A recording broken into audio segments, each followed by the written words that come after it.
Okay, so the first thing you were talking about earlier was having a schedule timer on Twitch. Is that something you've already figured out? Yeah, I did a search, two links popped up, I clicked on two links, they gave me two different programs. I couldn't figure out how to get one program I couldn't figure out where it was outputting the text file. And then another one I downloaded had one working, but after OBS wasn't for some reason wasn't working properly, so I closed it and then tried to open it again, and then it just gave Okay, me an I error didn't above. need any of that. I just needed, yes, you've tinkered with it and need more time, something like that. I tinkered with it. Um, I found an easier solution. It works. okay, so for next time, you're going to be able to set that up? It's already set up. Okay, so that means, is it also aware of our Wednesday, Sunday thing? What do you mean? Because we have a schedule, right? Is it able to announce, like, set that up so that right now it's going to set up Wednesday? Are we on a different page? I Uh, want somebody to go to Twitch and then see a timer. Is that something you were talking about? not that time. I was looking for the.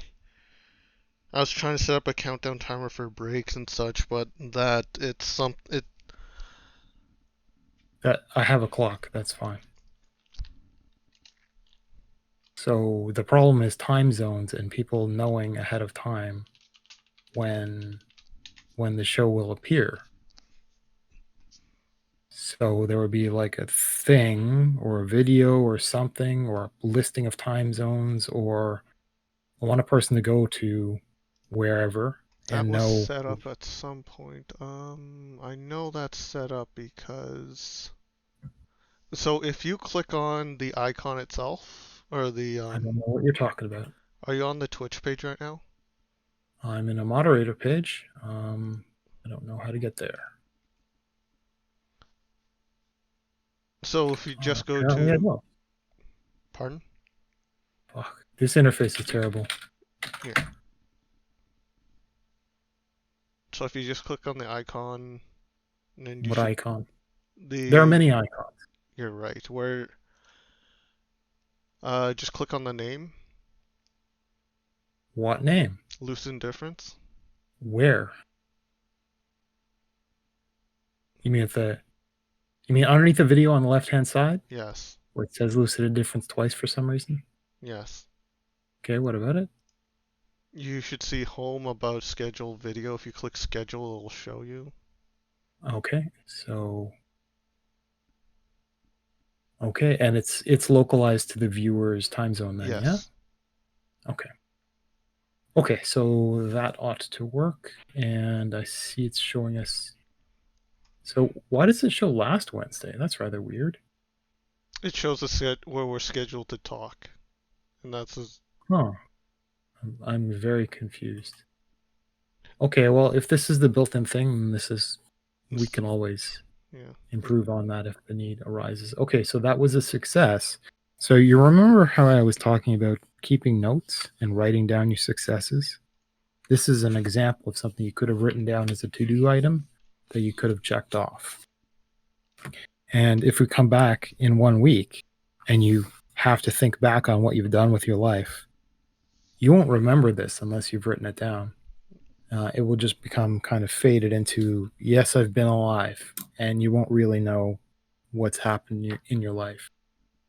Um, so I recommend that because there was some effort involved in performing, in finding success in that, then you would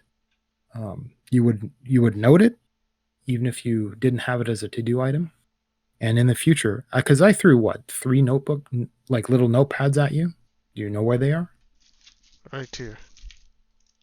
Then start right now. Put today's date down, write down, you know, Twitch scheduling, right? Twitch scheduling setup, That whatever the was done heck. like last week and we chatted about it. I think we even have it. Don't care. You can write it down as a success today. Okay. You don't need to be picky about it. Okay, so you had problems with you fiddled to attempt improvement with OBS and you kind of broke it. Yeah. And that reveals a problem. Well, first it's a problem with software in general. And because I've done quality assurance type stuff. And one of the things that we in that environment do, this is separate from the developer environment. So when people who are doing the programming and testing the hard actual stuff, that's a different environment from the people that end up doing the quality assurance, um, the the troubleshooting documentation stuff at the user side of things. So helping everyday people go through their problems that they would call technical support. That I understand all aspects of it because that's been my my business, and but I'm much closer to the documentation side of things. And when we're in that realm, one of the things that we think about is reproducibility for the entire structure of the environment. And a lot of things weren't really possible back then, partly because we had business side limitations. I would just be some phone jockey, for example, but I would assert more power over what I could do in order to solve problems better. Like I would go and talk with developers, as opposed to this is my list of stuff. This is my script. I would actually do more. And some of the software technology and hardware technologies just didn't physically exist, or nobody knew how to use it. And one of them is virtualization. And what is possible to do is set up a virtual machine for you to install an environment in, and that environment is what you open up in order to perform a show. And you have the ability to go to take a snapshot of that environment of after every show, for example, and then you can do whatever you want. And if some problem happens, you don't even have to troubleshoot anymore. You just go roll back, it rolls back to the previous success, and you continue from there. The only in between weirdness is if there's like a Windows update in between and you need to get that or something really weird. Um, but it completely eliminates the idea of troubleshooting anything ever, and it lets you experiment and just change your mind and roll back. This this concept exists in within Windows itself. It was a thing that was introduced somewhere inside of OS 10, and so Apple users can brag about this concept. But it's much older than them. It's much older than Windows 10, for example. And I'm trying to remember what the term is. Um, I'm gonna look through my notes, see if I can find it.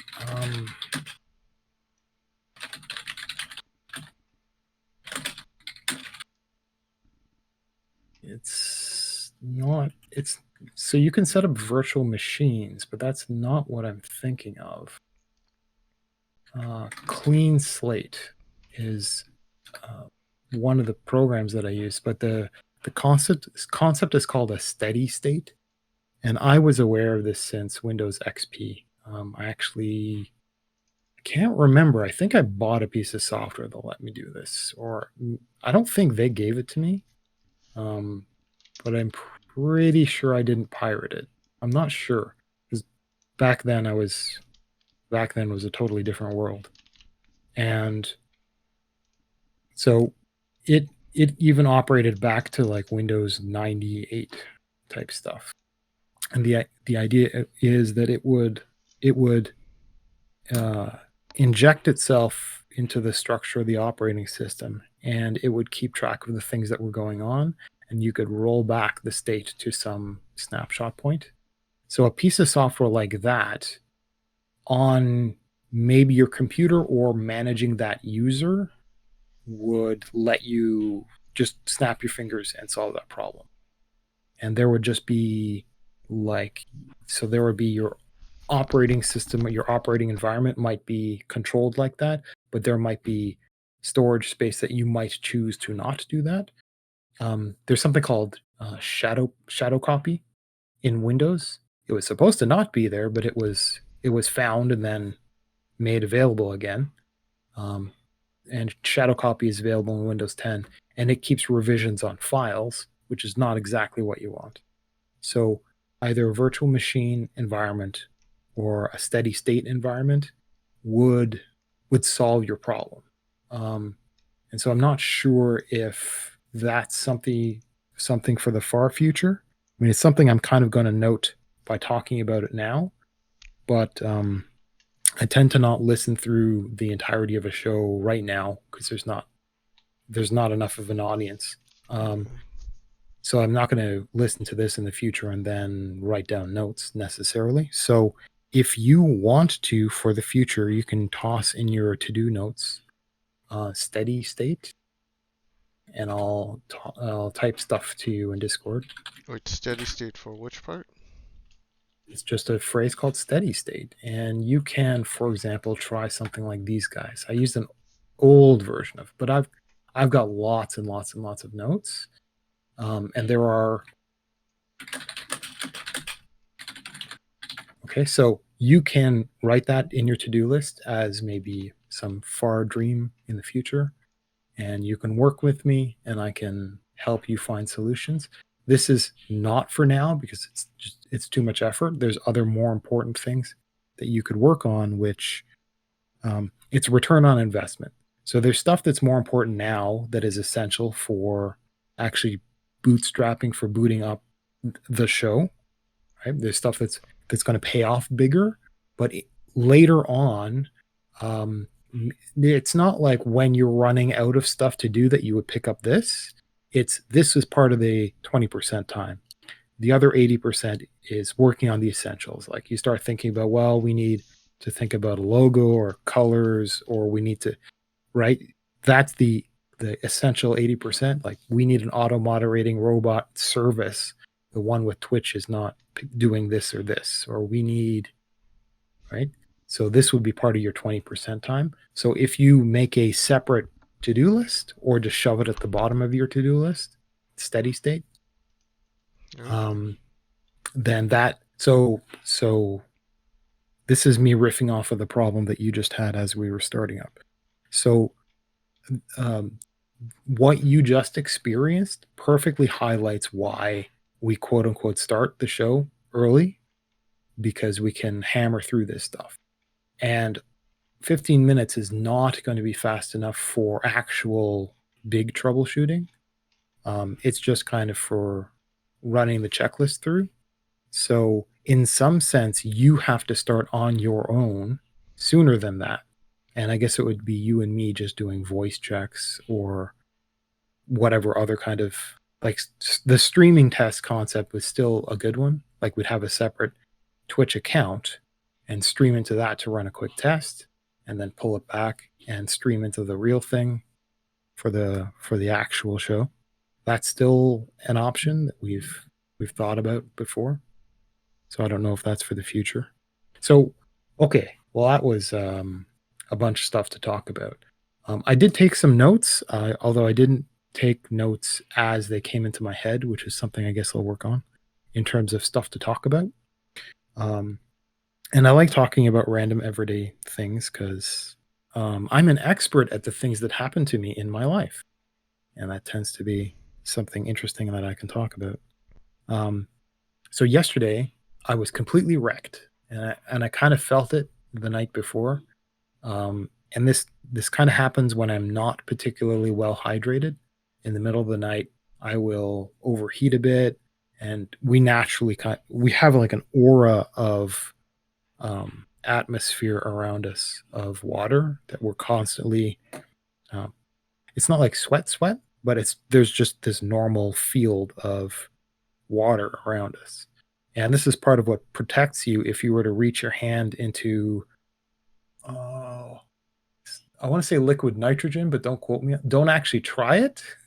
Um, but there's some experts who will handle some materials and they understand these properties, and you're actually safe for a moment I was gonna while you're say how fiddling with. long?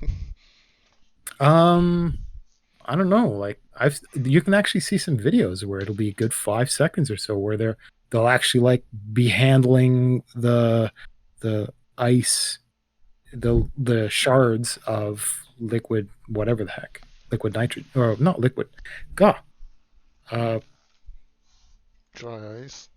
dry ice. Yeah, I think that must be it, right? And liquid nitrogen, because no, that's what Terminator 2.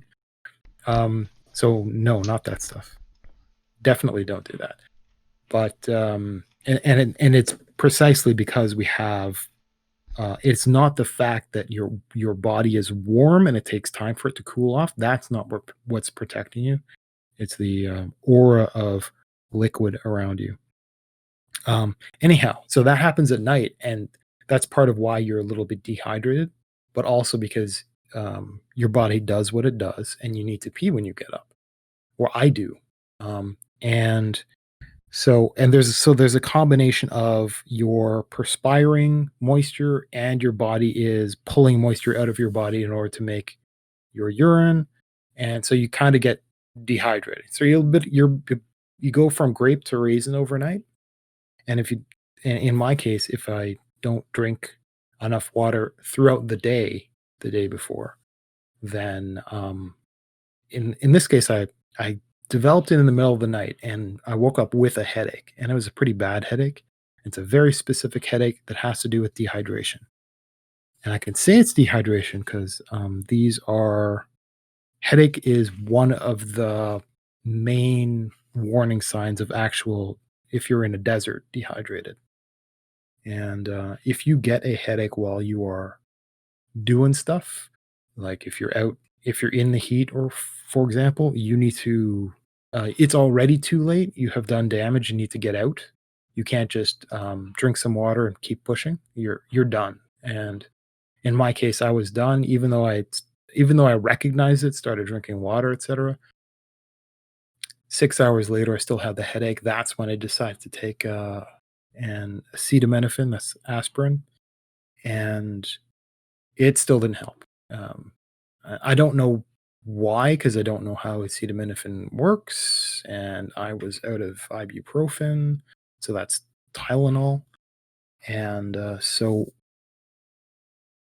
yeah, maybe I took the wrong stuff, or maybe it was bad, or maybe it just took so much time for whatever. Maybe I needed Gatorade, and I actually contemplated that, but so I can still feel it right now. So I guess the piece of advice is there's a reason why I don't know how real it is for a lot of people for where they are, but there's a thing where kids want to get up to have something to drink. And I think it's just they're sensitive enough to, like, every little pain hurts them more because they're not just used to the suffering of life that an adult is. And so they want to drink more even at night. And so maybe that's something to kind of relearn, is to be more hydrated, obviously, and to, if you ever like, if you do the old man thing like I do, if I get up to pee, I have to drink the same volume of like a glass of water or something. Um, and that's the other thing I want to talk about before I forget. I had talked about my water snobbery, and I think the water in our so I've got this stand-up water cooler thing. All it is a fancy stand with a spout that you can overturn one of these 5-gallon um, plastic bottles of water on, and the water tastes awful. And I think it tastes awful because the entire contraption is next to a window, and it gets good morning light, and the blinds are mostly open, so it gets morning direct light. And I think that it's being used to fill up water bottles. And if a water bottle touches the spout at all, the bacteria can ride its way up and has probably blossomed in there. It's not bad to drink, and I've tasted this before, but the bottle is quite full. So something's going on. And I think the entire affair has to be cleaned the next time that bottle is, before it gets replaced. And it's a pretty straightforward procedure, but I'm gonna need to do it because this could have been like last time or the time before, where a little bit of bacteria got in there and now it's kind of stuck around the. It's one of those. It's th- that water cooler is one of those that has not like hot and cold, but it has room temperature and cold. And the refrigeration part of things, it isn't even turned on because we don't use enough cold water to justify the noise and electricity that it would take. Um, but so it's got a essentially that cold water thing is a little tank that tries to keep that water cool, and it's only how much volume of water is in there, but it's essentially stagnant water. If we're only using one of the spouts, then the other spout is just water that's pooled, that's in there not going anywhere. I And pour it's from possible. both every now and then.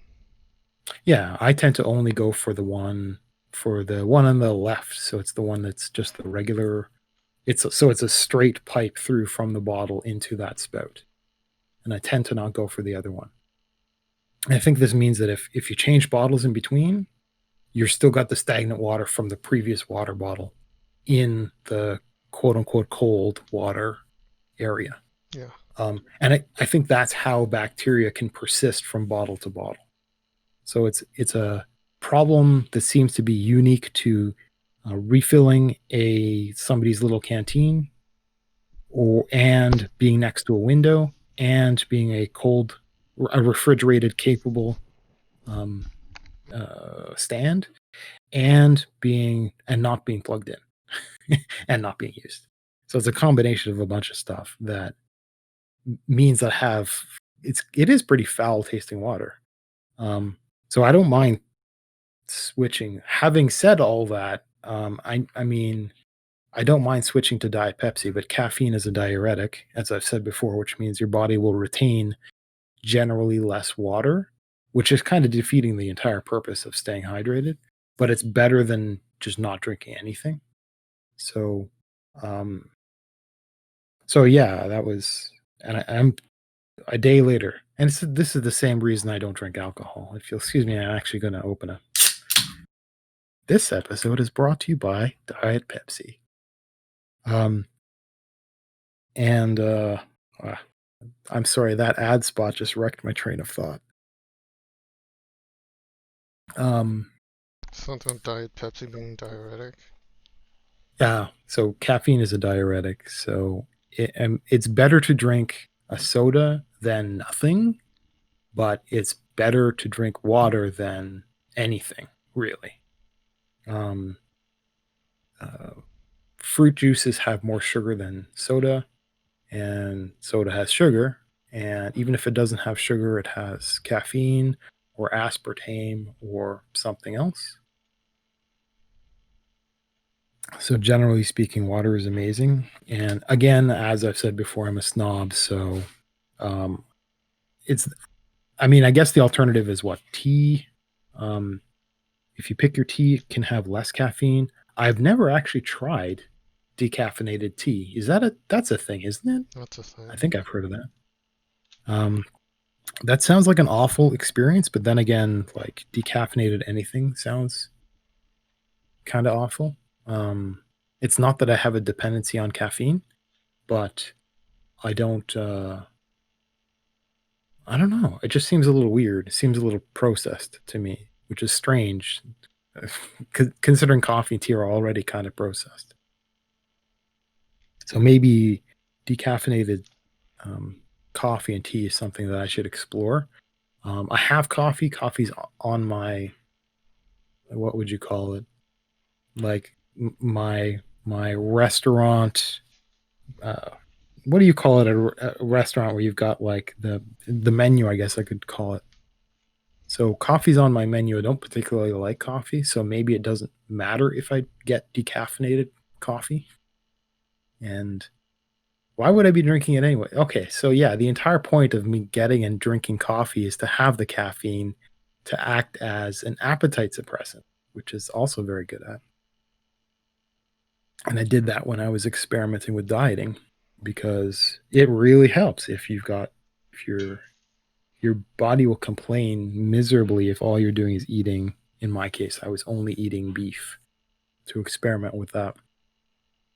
which I recommend everybody try, but you have to do it right and you have to know what you're doing. And you should not do it for an extended period of time. This should just be an experiment. Then you pay attention, go back to your usual bit, learn and maybe dip into it.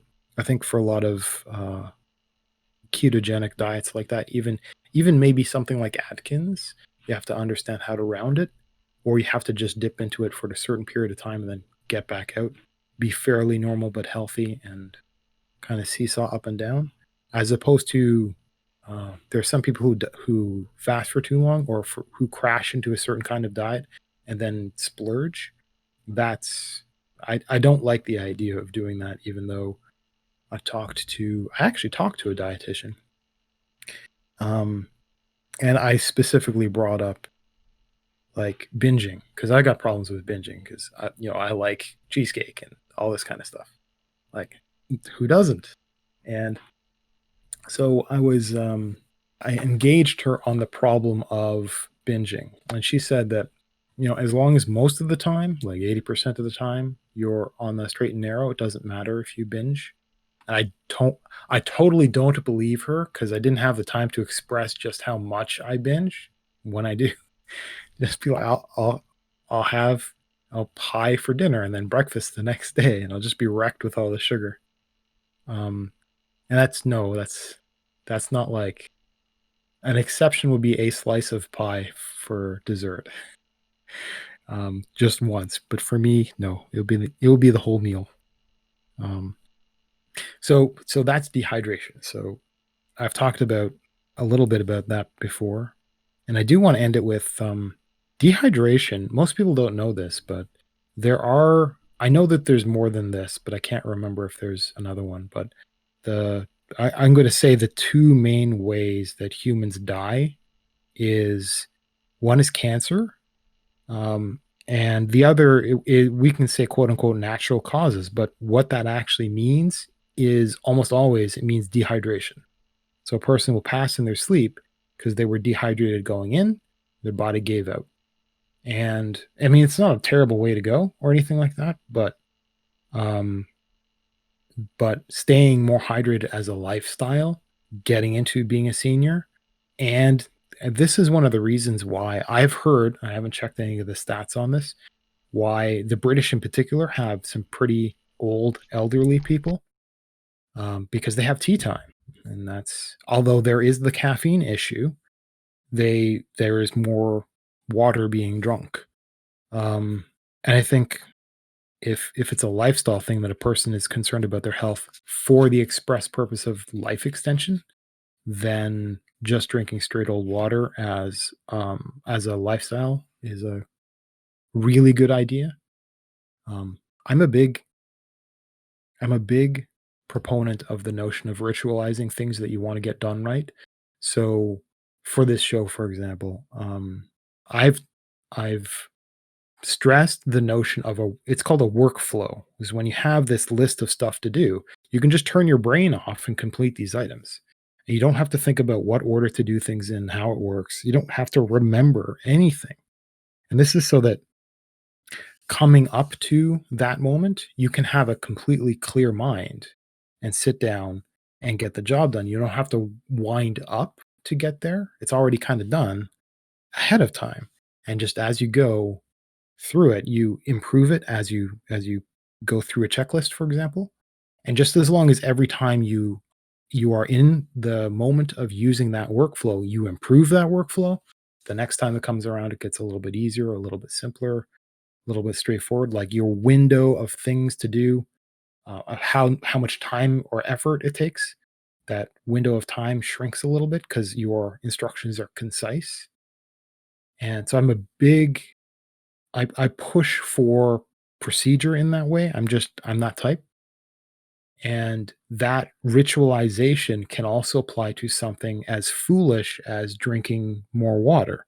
So if you ritualize it in the classic, like we would say pre-theistic religious sense, you would the word is fetish. Most people think fetish means sexual fetish, but it just means like the imbuing of additional properties to an object. So fetishizing might be a religious thing where you'd have a religious symbol for fertility is the obvious one, where you have like a little chubby woman is a symbol of fertility in a bunch of different cultures in history, prehistory, what have you. So you would create a kind of a water fetish in the shape of, say, a really beautiful mug and something that has meaning, has purpose. For some people, just making it expensive is enough or hard to get. Maybe it's a mug that you made yourself, part of some story. As long as it's food safe and easy to use, then that is one way of instilling a kind of meaning into a thing, and then tying that thing into a ritual of, well, now it's your morning experience to get up. There's already water in this mug.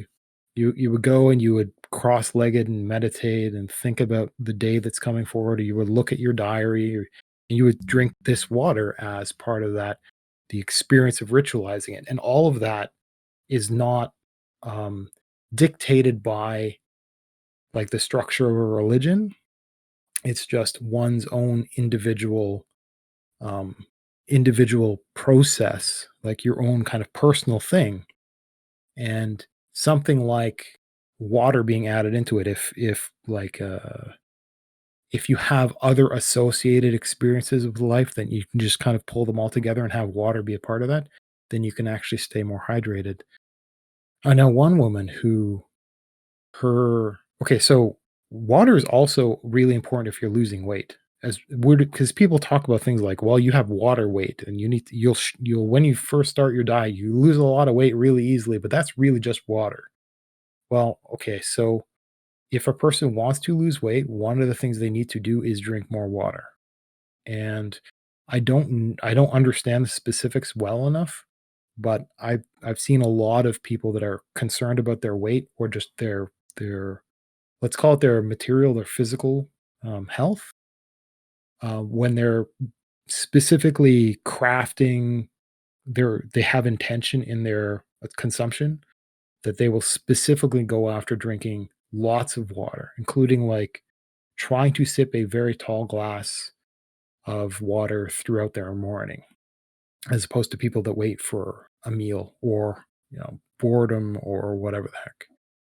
So those people that are already water conscious because they're dieting already understand the value of having these kind of ritualized states where they kind of um, where they have an intent and they ritualize and they have the like a special tall glass that's the one glass they own for that morning water. Like they'll do stuff like that, or what a lot of people, especially people that like they have an active-ish lifestyle, and they go from, like, work to the gym, and they'll often have the water bottle, and it's the water bottle that they take to the office, and they take it but they don't put coffee in it, it's water, and they take that from the office to the gym, and it's the one thing with the one purpose, and so that ends up being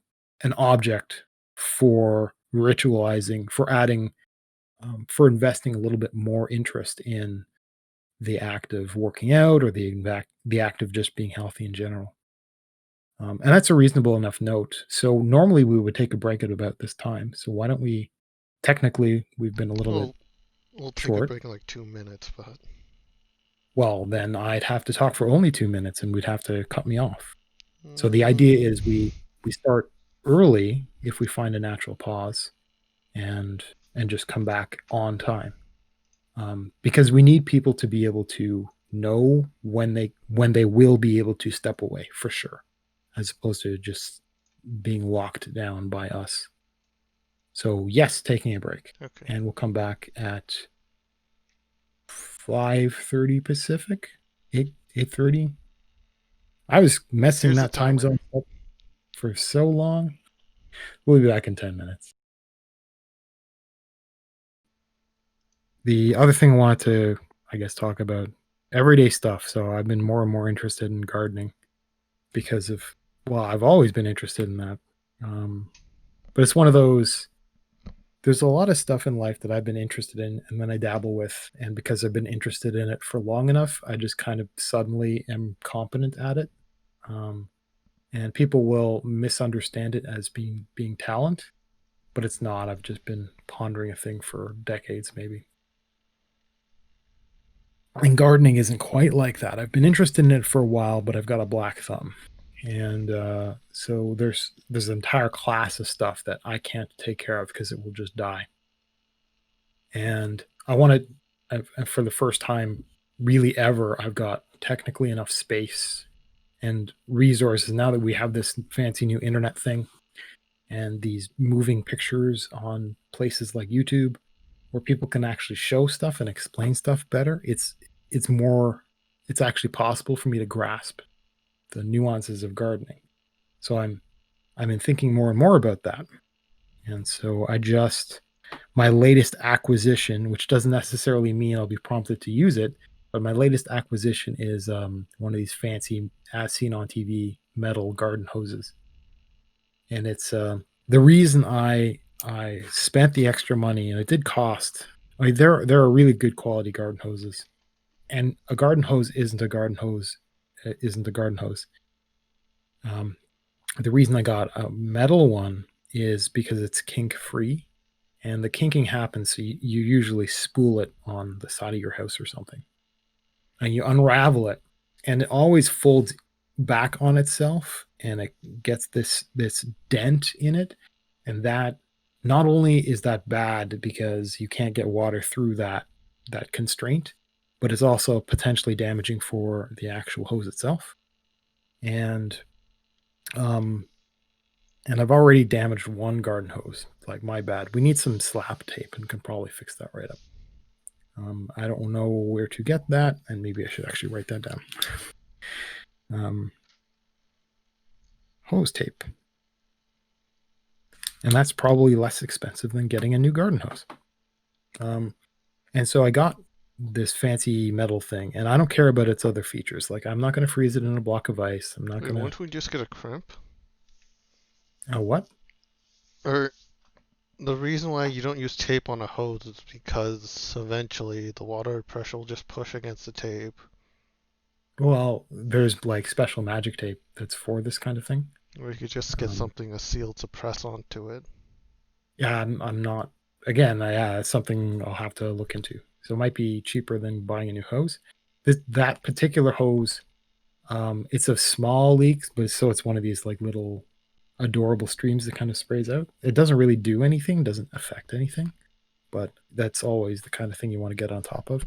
The thing is, we've got, um, I think, so now we've got three hoses, and the other hose is bad and has to be thrown away. So salvaging this one might be a good idea. And there's my new one. Okay. So that's my hose story. I'm not going to be using the other features like subjecting it to a flamethrower or crushing it with a car or anything dumb like that. But I am going to be rather random about how I yank it around the place. It's actually surprisingly light. I got 100 feet, but I don't know that. I actually I did the test. So I pulled it out. So I put it on and pulled it out, and I dragged it around the entirety of the property just to see where it's going to reach, just to understand. And it actually reaches like around the house and across the side of the property, not quite to the road. So it's a hilarious amount of space, and I can actually, it means that I can, every single car from every direction could be hosed down with this hose. So it works, um, and then so it's plenty to drag around. And the problem with a hose is it's tempting to have a really long hose, but you've got two problems. One is, if you have a long hose, you have more length and more weight. So one of the advantages of this particular hose, it is actually, it seems lighter than the previous hose, but it is more length. So it is, so of the length that I end up having to pull out, that length ends up being lighter. If I were to pull the entire thing, the entire 100 feet off and use that, then probably hefting the whole thing.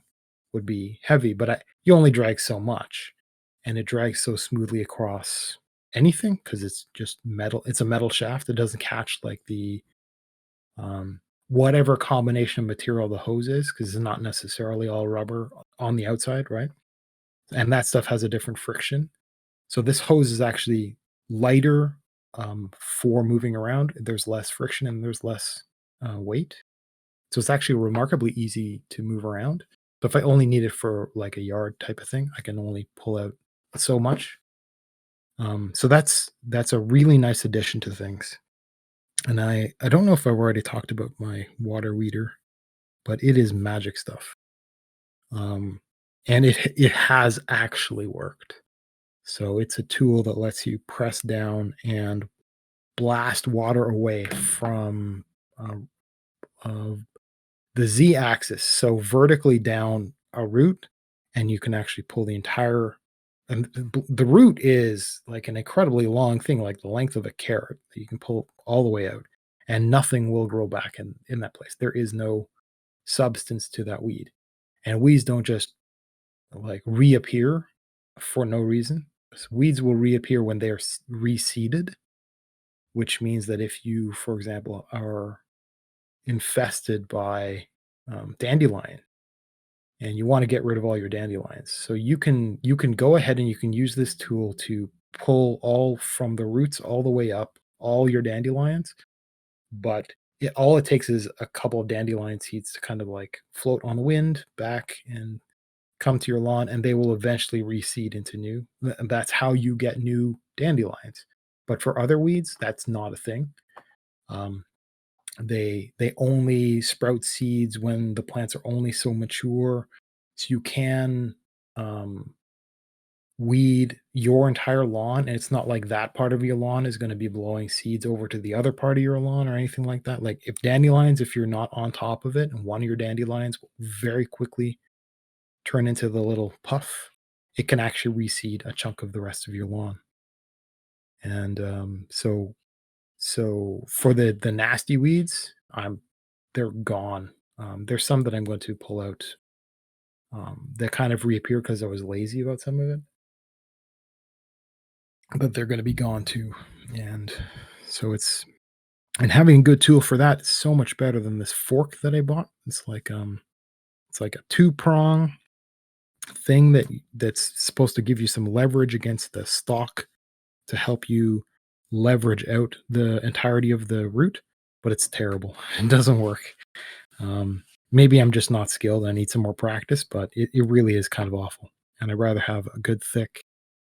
I use like welding gloves um, to grasp these terrible weeds and the water tool, and I can just pull the entire thing up, and it's easy as long as the soil isn't awful, which it won't be once I'm done. Once I'm done. So yeah, that's my hose weeder story. Um, the can't think of much. I do have other random notes, and hopefully I have my head on straight for the future. But you and I had talked about workflows and checklists. The notion of turning your brain off when you're looking at a checklist. It's really weird. A lot of people want to pretend like they're experts at something. If it's something that you've done like for a long time and you're good at it and et cetera, et cetera. It's an entirely different thing if you're doing it when you've had other stuff on your mind or when something breaks or under stress or when you're trying to teach someone else. It just doesn't happen. And so writing stuff down and referring to your workflow, even if it's insulting, is a way of letting you continually adapt and improve that workflow. Lets you hand it to somebody else, even if that means handing it to a hungover version of yourself in the future. You now have a thing where you don't need the entirety of your expert brain in order to pursue some goal, and it becomes easy and easy. Um, this is technically not necessary if it's a task that's done all the time, and if there's a great motivation, and if you're not doing a whole lot of other stuff that requires that kind of expertise. Like we have this notion of the grandmother that knows how to bake a pie from scratch. And that's kind of insane for a lot of people because there are a lot of nuances to getting that right. There's not just the ingredients and the amounts, and there's all the different tools, and it's a lot of really weird, subtle stuff that happens in there to do it grandma style. But um, but somebody who loves doing that, and that's thing, the one thing that they do, that they don't need recipe lists. They don't need. But if they were trying to teach somebody else, then suddenly that was important all along. If they try to do it on a when they're ill or when whatever, when they're not all 100%, when you're tired or when you have to do more than one of them, then writing things down so you can say, well, now I need X bricks of butter because I'm making X number of pies. Suddenly having the procedures is should have been a priority right from the beginning. The the joke, and I know for the United States, I don't know about Canada, which is a bit of a shame, and I don't know about elsewhere. And there are some jokes of "Ha ha, America dumb" when you're looking at the American military with their instructions, and the joke is you can actually go and get 'cause, it there's a thing in the United States government where the things that the government produces, there's a class of stuff that has to become public domain, like, totally public domain, not just American citizen, but global to the world. So the stuff the taxpayers pay for NASA, for example, I can go and I can get, um, really high resolution computer assisted images. I can get them from NASA, like, me personally from NASA itself directly. I can get that stuff and I can use the public domain even though I'm not even an American citizen because of these rules.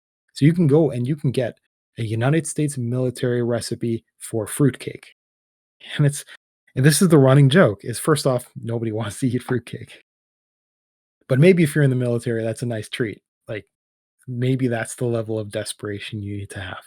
I know some people like fruitcake.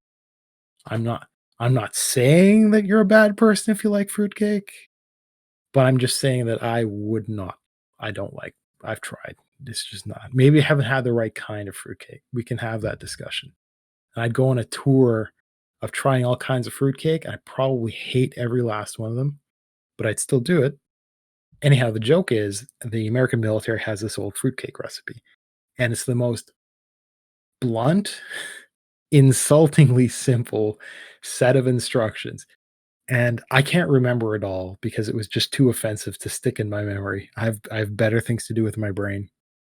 Um, but I recall that it had stuff like how many times you stir it and the shapes of bowls and this and just it's the most and what's and you'd think, okay, come on, it's a fruitcake. Like, how can you screw this up? Slash, why is it so specific?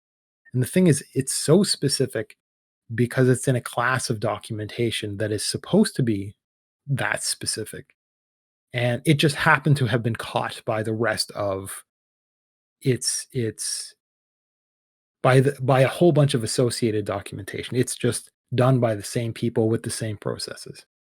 And the reason that you get military documentation that is dumb, that is like absolutely stupid, insulting, and the reason why you have big words on big obvious things with arrows that's like this this face towards enemy this kind of like phrases when it's like come on of course like pull pin throw towards enemy that's yes duh but the reason all that's done So, is or like, because sorry to interrupt, but or like the claymores this towards enemy. yeah exactly I mean and it's like well like the shape is only just so way and you don't need to have the text or it just seems insulting. That's the right way of putting it. But the thing is that documentation and that style and all of that, the markings and all of that stuff, that isn't made for you right now to sit and understand. That isn't made for your expert brain. That is made for a version of you that is damaged, panicked, that is distracted. So in the military context, this could be if you're under fire and and things just don't work right in your head, the instructions really need to be like that because your brain can't think about two thoughts at the same time.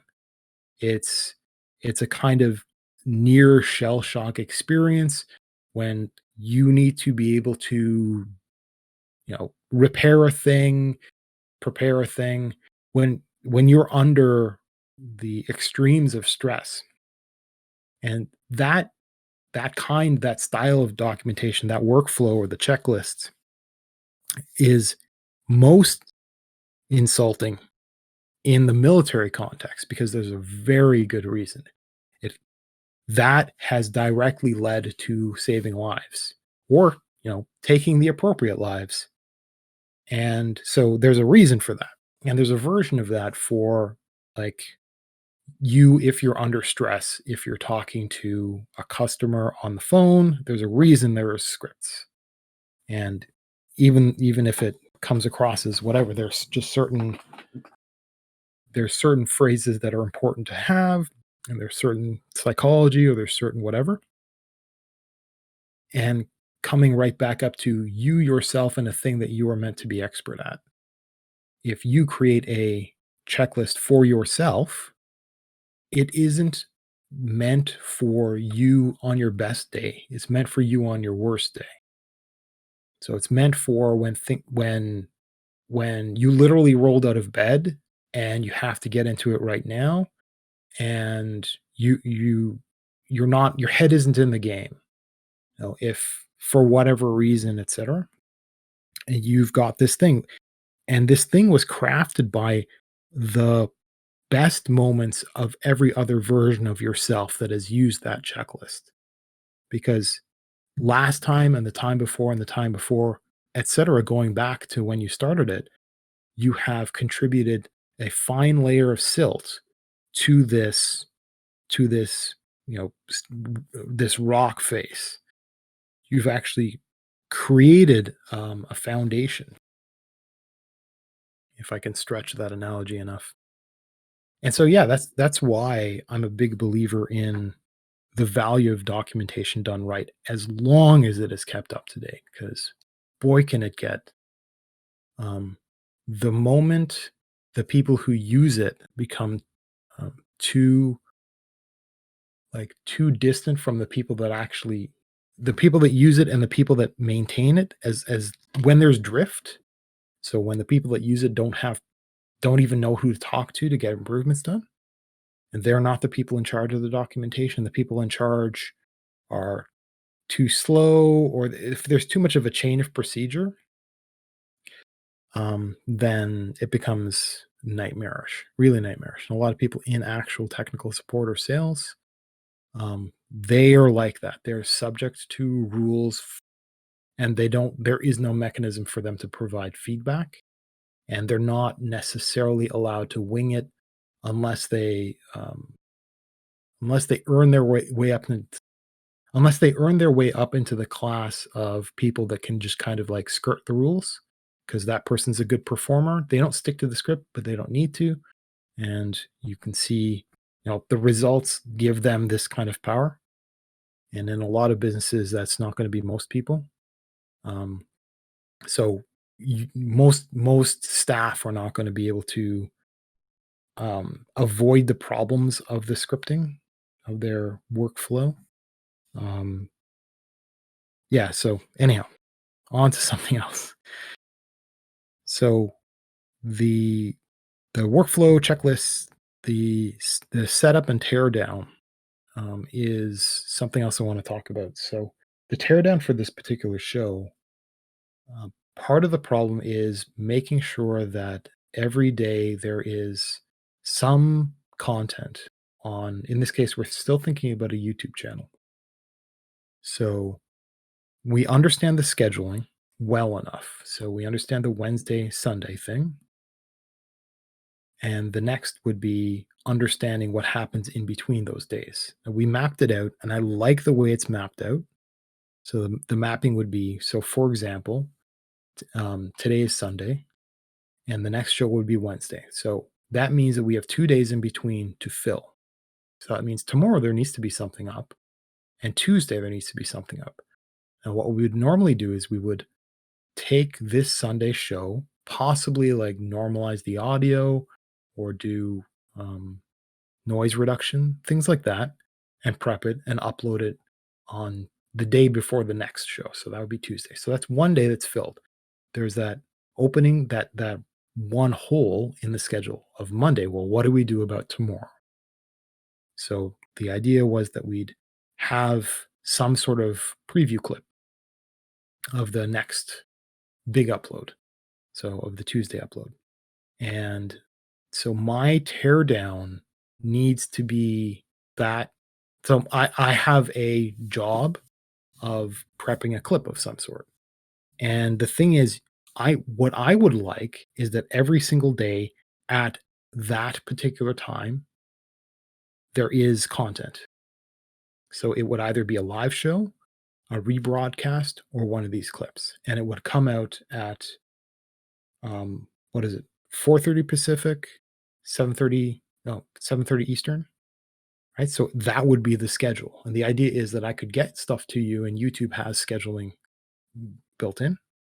So that means that after today's show, you would need to do your teardown of taking these recordings, doing the whatever prep work, like following your teardown process, your checklist, and then getting a copy to me so that I can, as soon as possible, prep a clip and get it to you so you can schedule it for Monday.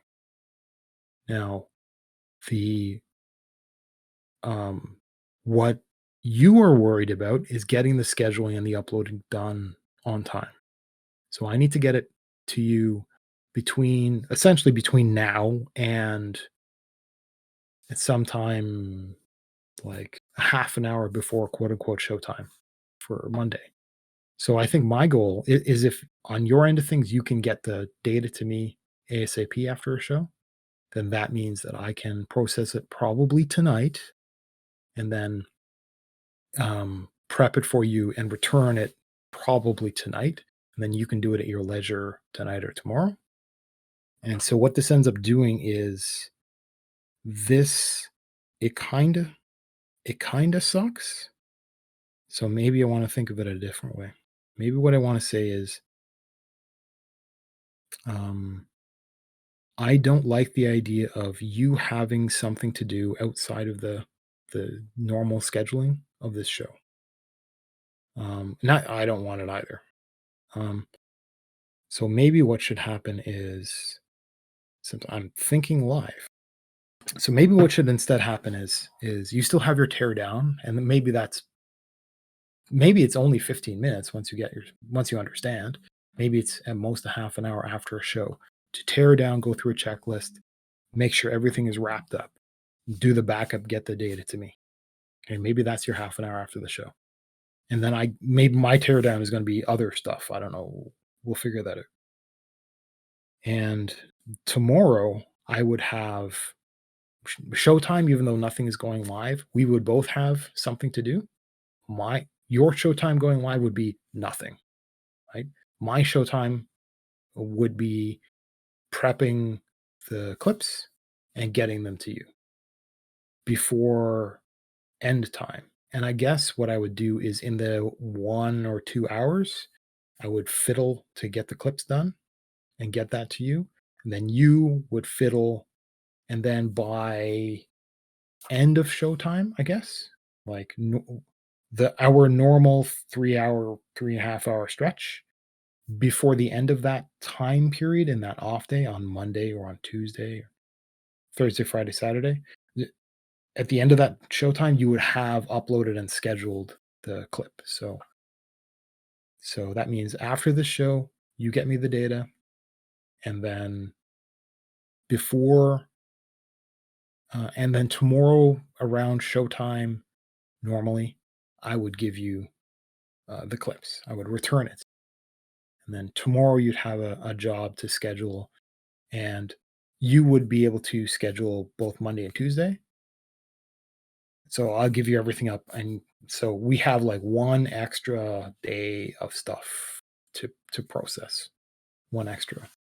Um, so after each show, we have an additional chunk of work the next day, and then it's just day off in between because everything's automated once you upload it.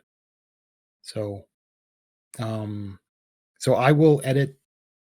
I will suggest this in more appropriate detail after the show, and then I'll begin kind of my workflow, my in this case my Monday workflow, and that should streamline us. I think we've got a good thing going for how things are working out. On to something else because that's probably boring. Um, the video preparation stuff. So I can go through the audio and I can listen and randomly go through and pick stuff out and I can assemble some clip show of stuff, but I don't really know what I'm doing. So what I can do is I can prepare those clips separately if you like, or I can string them together with X number of seconds of pause. And so I learned, so I'm editing everything in Audacity. And what I've done is, and you'll see it with the Audacity file, the Audacity project that I gave you, is I actually split it out into a second track. And that second track just has bits from the first track pulled down. So if you were to just listen to it straight through, you'd never notice the breaks. You can export the entire thing into whatever format you need, like MP3 or whatever the heck, right? Whatever is recommended by the host, which is something I can point you towards for YouTube because they have a recommended audio format. And it's good to follow those kinds of things because if you can follow it exactly, you can guarantee perfect quality for without transcoding, without transforming your audio into some other preferred format that they use. You can lose a little bit of quality there. And again, if all we're doing is audio, which for now it's all we're doing. If all you're doing is audio, you want to make it perfect. Um, I can hear you sneezing from across the universe. The Okay. So that is, oh man, that just killed my train of thought. Wow. Sneeze. Okay, so the video preparation stuff. So I can do the audio clipping, and I have the ability to pull out those audio clips and push them together in any way you see fit. So if you say, well, we need to have a 4-second pause, or you say something like that, I can accomplish that trivially. Or if you say that you want every single one of those little clips as different audio clips so that you can have like if you do animation or something, for all I know, you can tell me to do that kind of stuff. So I need to hear from you what to provide you in terms of these audio clips, and because some of the lines of thought can be 2 minutes or 5 minutes, there's no way of knowing. So I usually just like grab and try to get maybe 10-ish minutes, like 8 to 12 minutes Right now, it of audio. doesn't matter. I just say grab either at least maybe 5 minutes of a topic or two topics that can go up to 6, 7 minutes Okay, so I can do that. per So just video keeping it more clip. concise. Okay. Because all we need And to do is just build, as we want attraction and people to get interested, and we just need just a topic or two. okay, so something pretty quickly, just to something easy for a listener. Yeah. Okay, so I can do that. And okay, what are your thoughts on doing the same thing but for a show, not for a live show, but for well, maybe also for a live show, but for a so for this coming Tuesday, when we upload what we're talking about right now, for the Tuesday, for that to be that scheduled live large show, and it's the one that I've like clipped out the 10-minute breaks, right? So I've done some stuff like that. I've edited a little. When that goes up, do you want to have like a 5-minute intro of some interesting stuff? Because it takes a while to wind up into a show. So maybe I know some places do like 2 minutes, 1 minute even. Where they talk about certain things, but or it's like It's kind of, we can play around with it, but I think it's some do, some don't. I just can't. I don't think we need to, but Is it something you'd personally be interested in listening to if you were interested in the show? not really. Because if I'm just sitting, because if I'm already invested, sitting there listening to the entire thing, I'll hear it Oh, anyways. okay. So then So that it might just be a time simplifies saver things. for me to not hear what's going to be included in what I'm going to watch. Yeah, I tend to not like that kind of thing for the same reasons if I'm going to watch the whole thing anyway. Um, but I can see how it would engage some people. But okay, so your call. So we'll say no. Yeah, I'll Um, say no. then the next thing to think about is for Uh, for hmm? Actually, going back on topic of somewhat to explain what's in it. If you're listening to the entire thing, or would you be listening to the entire thing, or just skipping like skip this, skip this, skip this, or Well, we don't have a table of contents concept to help people skip. yeah, so So it's like one of us, maybe you, or I could go back into it. Just does a timestamp of certain places when on topics, good or luck. yeah, That's a nightmare because that has to happen. So that involves the re-listening to the entirety of every show every single time, which if we're present while we're talking, we can kind of self curate how we talk so that we don't have to go out and edit topics out or something like that, which is what some shows have to do. Um, but I but me going back and because I'm not being paid for this, so me going and spending another 3 hours listening to the entirety of a show yeah, while pausing and taking notes is preposterous until this becomes popular enough that that pays off somehow, not necessarily monetarily, but until there is an actual audience benefit for that, there is no that should not be a pursuit because that's going to be a drag, man. It's going yeah. to be a lot of work. Um, but I I'm do see where you're going. Maybe we can do it from the other angle, I which might is try and actively do it as we're recording, but that might be a challenge in itself. right. I mean, that would kind of be more your thing if you're not talking, right? And you tend to not talk so much because we're a contrast, right? So the idea would be that your value would be in interacting with an audience or prepping questions to make sure that I pay attention to some of that stuff or researching topics, finding web pages on stuff, showing things. No, the technical behind the scenes stuff. And um, if you were to know enough to take notes to make a table of contents, that would you would be the right person to do that. But that's insane. That's really difficult. I don't think there's much of a point doing that anyway. But the other side of it is if going into a show, it might be possible to have a set of topics and to enter into a show by talking about those topics with a very brief overview, and that ends up becoming the intro to the rest of the show while not being a duplicate at all. And it is not going to be wholly true because we'll either run out of time or we'll find some other interesting thing to be derailed by, some other interesting thing to talk about. But um but it would be that it would kind of be a lazy version of a table of contents is going into a show with some idea of what's going to go on and just talk about that stuff right away. So, I mean, going into this show, I've got more than half a dozen bullet points of stuff just off the top of my head to talk about.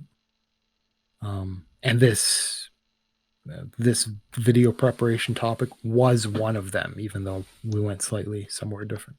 So yeah, I think maybe for next time, so for Wednesday, I will enter into the show and we'll just do an overview of the stuff that I've taken notes on. stuff that I've experienced that I want to talk about. Okay. And that will be the natural table of contents. And just don't do any extra work unless unless there's a real unless like that that is just too much work for not enough reward right now. Um, I that's something I'd get like an unpaid intern to do, which technically is you, but you're better off doing other things right now. Okay, so we've got a chunk of time. I've got another 15 minutes. So I do want to talk a little bit more about gardening. Um, and I've mentioned that I don't it's not my thing. And I'm kind of learning about it. It's kind of interesting.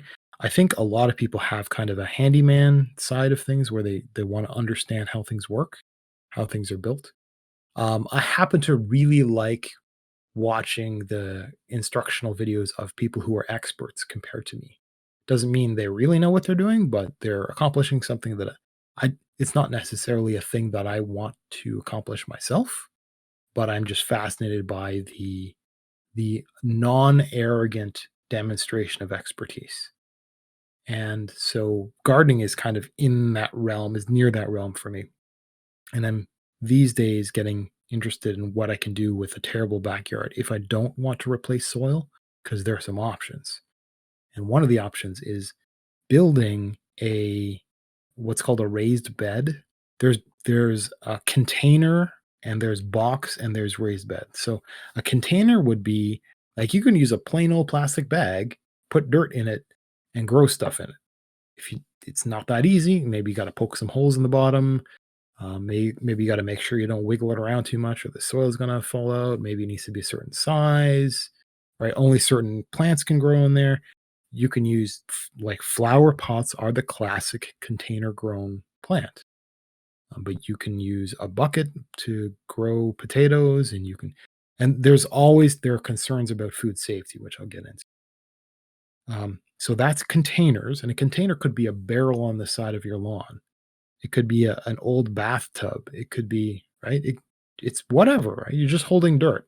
And because it's a container you own and it's not associated with the outside ground, and you fill the dirt, you can choose what you put in there. It doesn't matter what pollutant or what rocks or what the terrain. And if it's portable, it doesn't even matter what the lighting is. If you can drag it around or whatever the heck, and just place it someplace nice, hang it off your fence.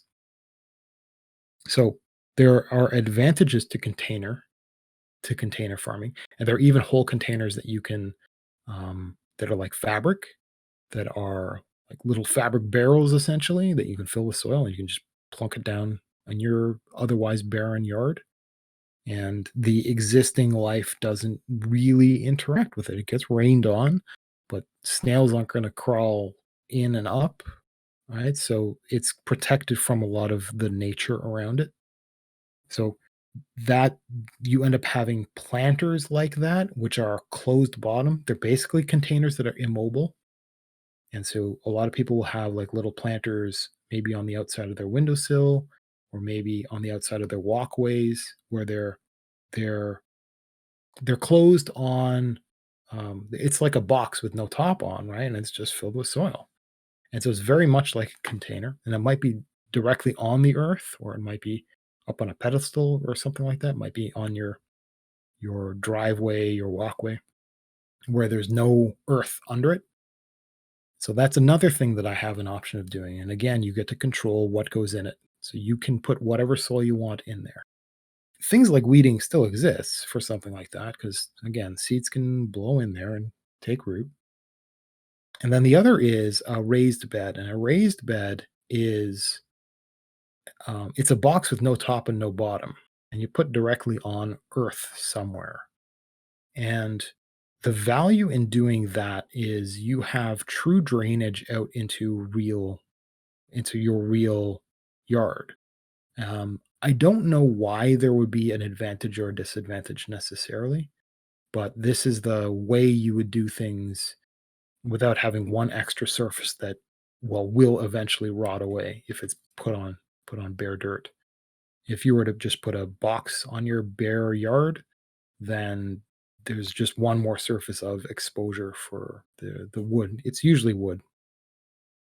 So I could actually build, and I've been watching some videos, and I'll do a little bit more of people building um, just these just boxes out in their yard and just filling with dirt and then figuring out how to and it's and there's a lot that goes into it. There's a lot of what kind of wood and how large should it be and where should it go and what's the lighting like and that's just that. There's what soil and what layers of soil for what kind of is it seeds, is it bulbs that you're putting in there, how far apart, how deep, all this kind of stuff. And so I'm thinking, I mean, the big city folk way of thinking of things would be throw money at the problem. You find one of these places that sells a prepared thing that you it's flat packed. So you bring it home, you assemble it, and and away you go. And it's made to be all pretty and stuff. But I really don't care about pretty, and I'm kind of interested about building stuff myself. It's um, it's always been an intriguing. You know, it's always been something that I've been fascinated by.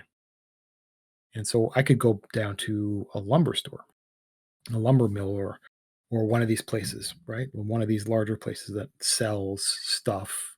It's not necessarily just for shelving. I could actually build boxes out of it and put dirt in it because that's all. Again, you can grow in a plastic bag, um, and so I could just make my own little wooden thing and put dirt in it and be done with it. And dirt is apparently really cheap because I bought a giant bag. I struggled to actually carry the thing, and it was nothing. It was so inexpensive. It was wonderful. So I could buy a lot of that and just cart it back and forth. And it would cost the gas and the calories. That's it. And a little bit of money. And so if I build this box, that would be perfect. I figure that would be perfect. Just weed under it, place the box there, and soil and all this kind of stuff, and away I would go. It would be fantastic. The question becomes, and I mentioned food safety. And what the thing is, stuff from wood or whatever will leach into soil eventually, right? I guess. So there are concerns about plastics because plastics aren't natural. And there's a lot of stuff that happens in plastics. But as it turns out, there's a lot of stuff that happens there's like treatment for wood that is more than just like pressure treatment. It's usually wood that is poisoned in some way to make it give it antifungal properties or like to help it weather better.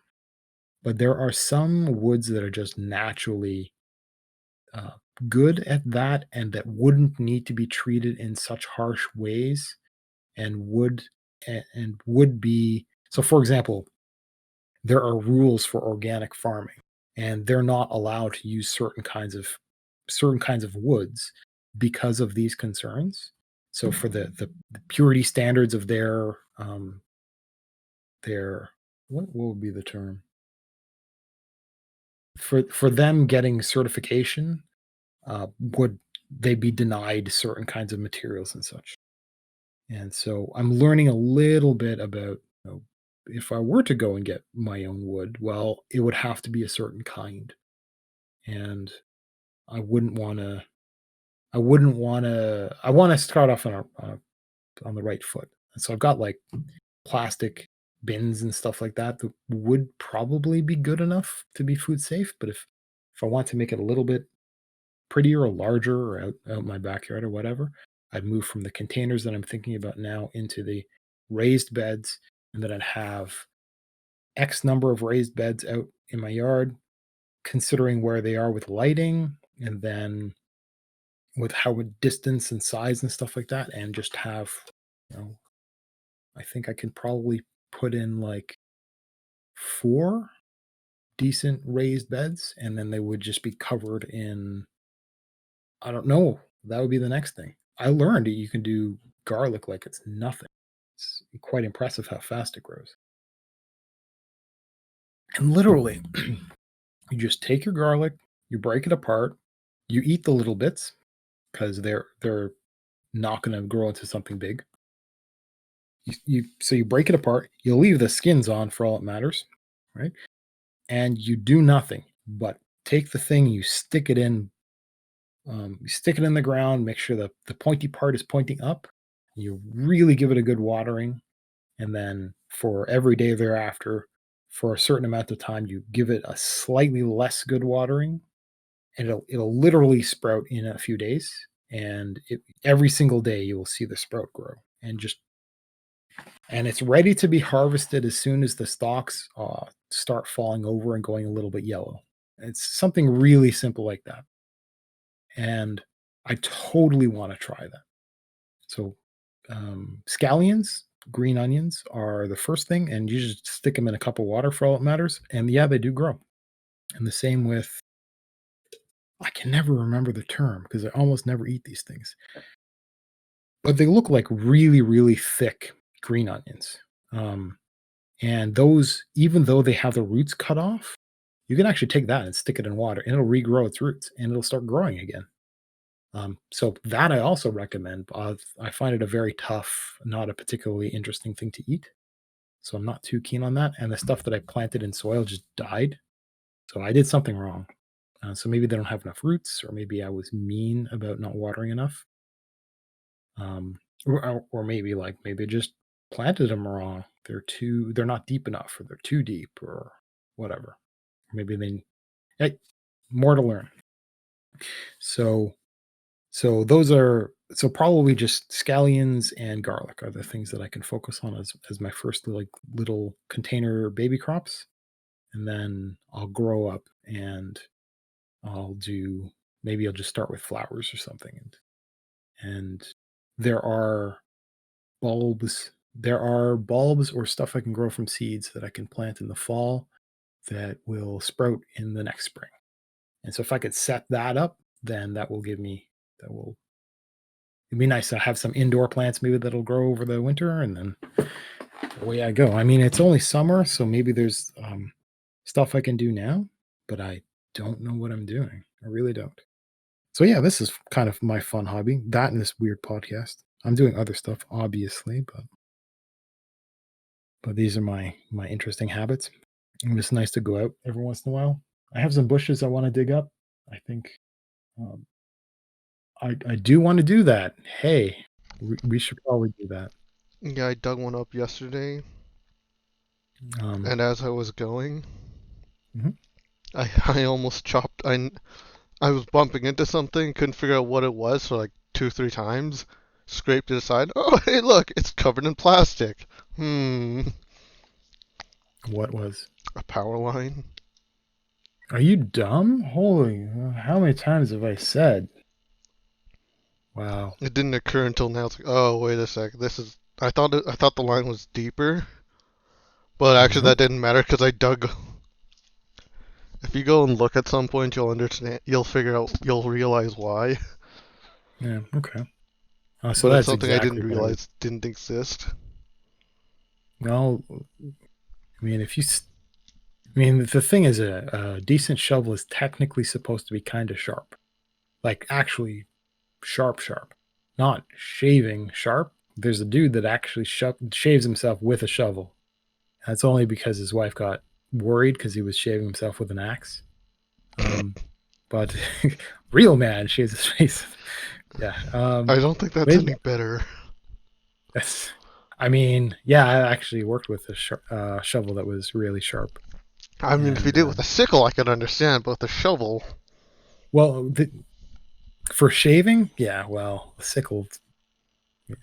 But you get the idea. It's just sharpened, whatever the heck is good enough for a lot of men to shave, but not for me. I'm a little bit more sensitive than that. Or maybe I just lack the dexterity to use something as stupid as an axe. Anyhow, shovels are supposed to be sharp, technically, and I suppose they're just supposed to have a fine enough point. Um, and you're lucky that the shovel that we've been using, those sorts of shovels, aren't slash the combination of the wrapping on the cabling is actually you didn't like hurt yourself. The there's a power shut off that we probably should have talked about. Yeah, you told me about it. Okay, so the power should be shut off to that Yeah. particular space, and so it would have been safe, but but bad things happen, and this is exactly why you call power line, call companies. So a lot of so for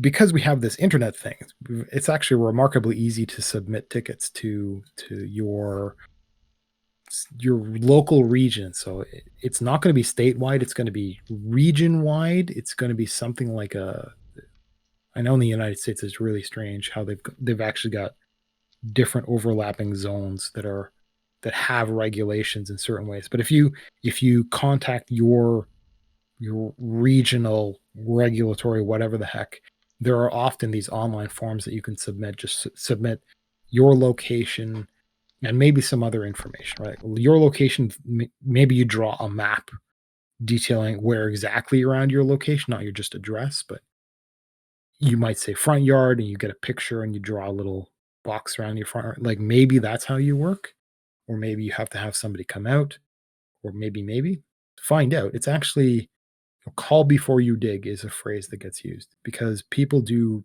damage to the utilities aren't your property technically speaking, and sometimes you would be held liable for poking around and doing damage to the cabling. And I'm not talking necessarily electricity, although that's sometimes a thing. um, but internet connections, for example, or phone connections or whatever, or if you are dumb enough to bump into a pipe with enough force that you crack it or something. Oh man. Yeah, we're at our break time. So I'll come back and I'll talk about what it's like if you actually crack a pipe, bad things happen.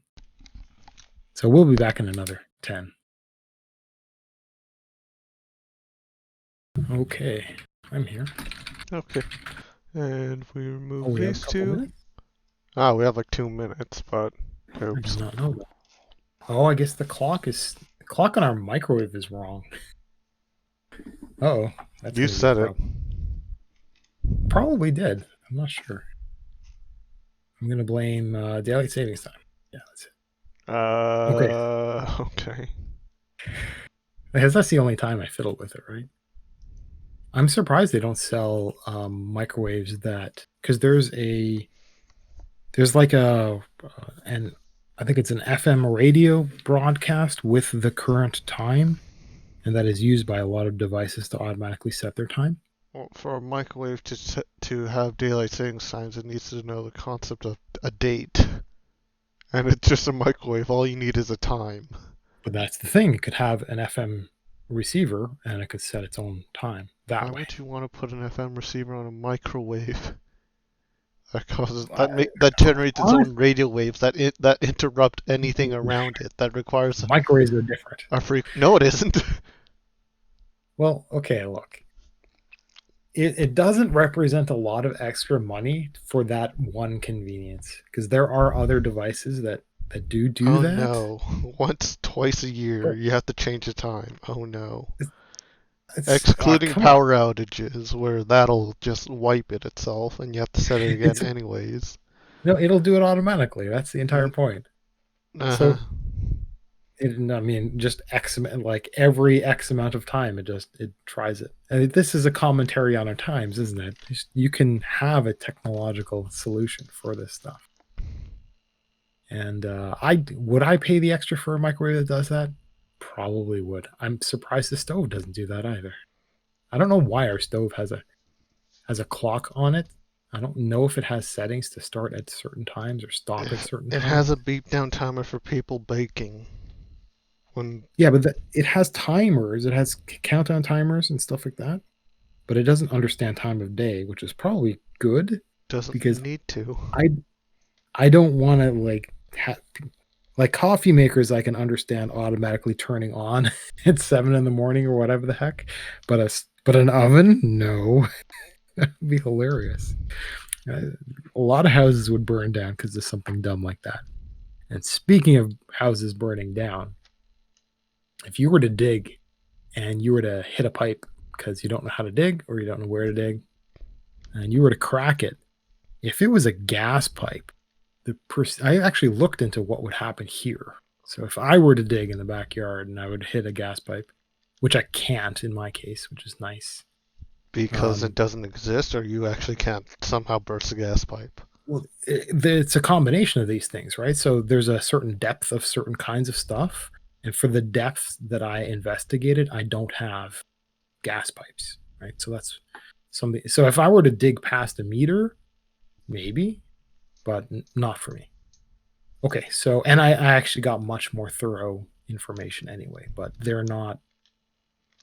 So I got more thorough mapping that disregarded depth for some spaces. Or even though I didn't want that.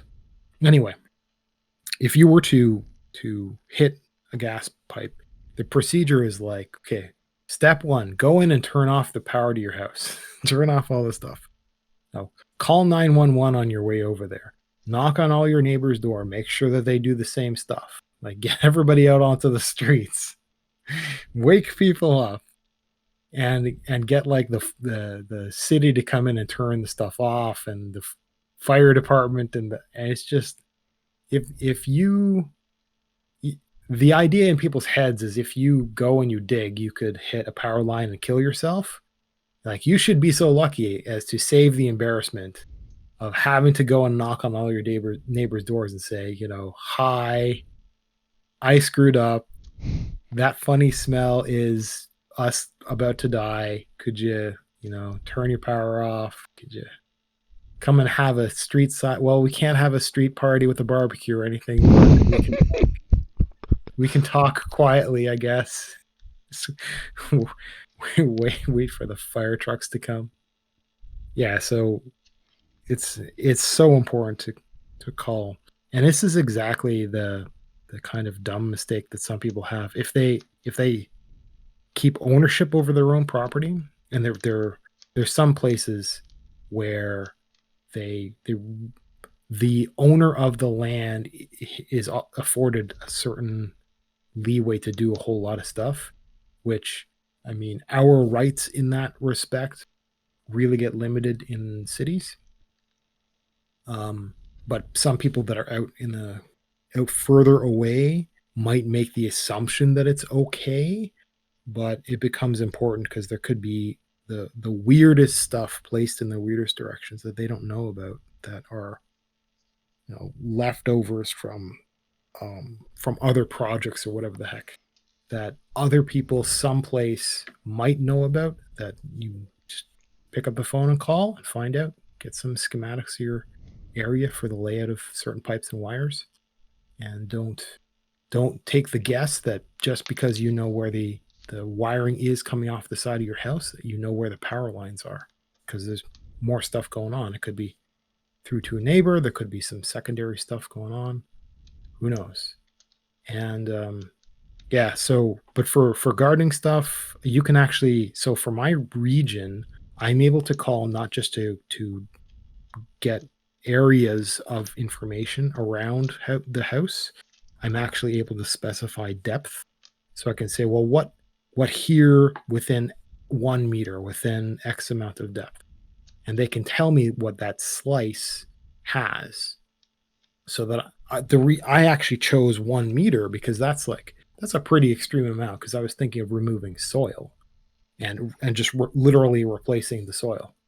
And 1 meter is way more than I would ever want. I would probably only want about 30 centimeters, and that's a lot. And I've got a tape measure for the Americans. So, okay, 30 centimeters. 12, 13 inches. 12 feet. 12 inches. Sorry. Oops. So it's about 12. Okay, so that is a crazy amount of earth to want to replace, but that's about the amount that you might want if you're planting potatoes or something like that. Anything under there can be kind of terrible soil, but it doesn't matter too much. But cutting that out, maybe tilling the rest that's down there safely is. But understanding to 1 full meter is will give a lot. And if I were to ask for more underneath that, I might get a whole lot more information about stuff that I don't care about because I'm not digging that far down. And because they came back with, like, because multiple companies came back to me, and they came back each with a schematic that's an aerial view. And none of it told me the depth of anything. So if I requested information too deep, they would have given me way so much stuff, and I'd be navigating around stuff that I never would have bumped into by mistake anyway. So I didn't need to know anything past 1 meter. And it was nice because I actually physically had somebody come by, and it's weird because this guy called me up. He's asking me some questions. I'm like, trying it, 'cause it was very confusing and trying to understand what the heck he's talking about because wasn't sure what zone he was in, to what information he was, like, he was examining a certain region. I wasn't sure which of those regions because I put in multiple requests for multiple places. And so I'm like, wait a second, are you here right now? I walk at the door with my phone. Like, he's just like parked up the side. He's like, okay, yeah. I just walk over and actually have the conversation in person. This was back when you could do that sort of thing. We can like meet other humans in person. And Oh, right now when COVID, yeah, we're still in COVID.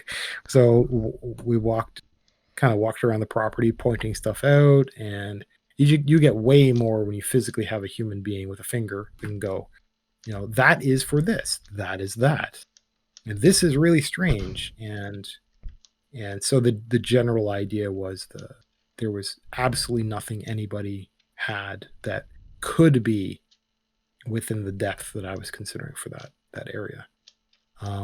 Just because of the nature of the piping that he was the expert in, that piping does not ever go up higher than a certain depth, until you get close to their like maintenance hatches and that sort of stuff, where you'd get that verticality that comes up for them to work on things.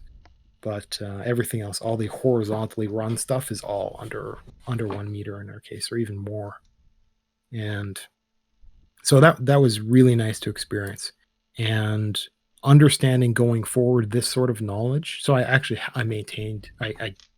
put a little project folder in, I put all the PDFs in and this kind of stuff, so I actually have access to that knowledge for the future. So I'll have to give it to the I just set it aside to make sure that anybody that needs that information has that. Okay, so why did I have random notes here for stuff that's unrelated to this show? It's like, hey, I don't like this mount in World of Warcraft. It sounds bad. I should replace that sound. I should edit the game, which I know how to do. How cool is that? Why do I have a note about music? Oh yeah, this is the last thing that I have a note for. So hopefully I can ramble on for long enough, and we might end it early because we have nobody here. About music?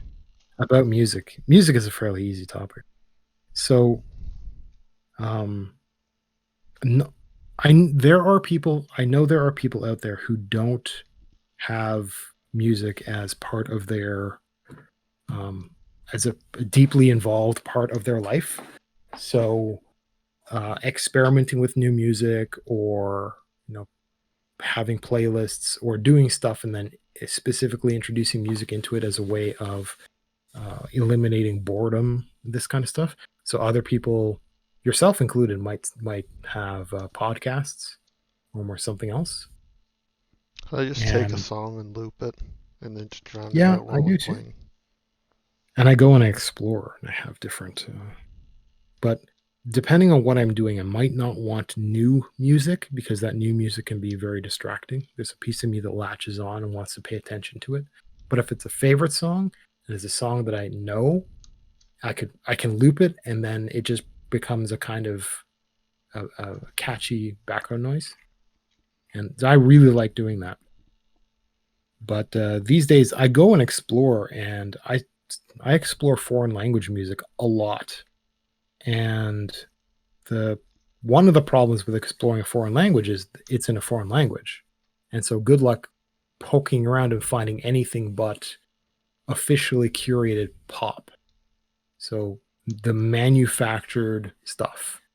And there's nothing necessarily wrong with that. You're not necessarily going to get something authentic as a start. You're going to get the same candy coated, mass produced stuff that you would recognize and might really dislike in your current favorite genres.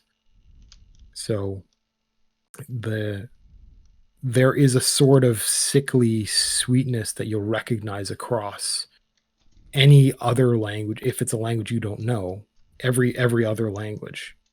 So if you just poke around, the suggestions you're going to get, the stuff that's popular, it's all going to be the manufactured stuff. So if you don't like that that influence in the music you do know, so if you don't like,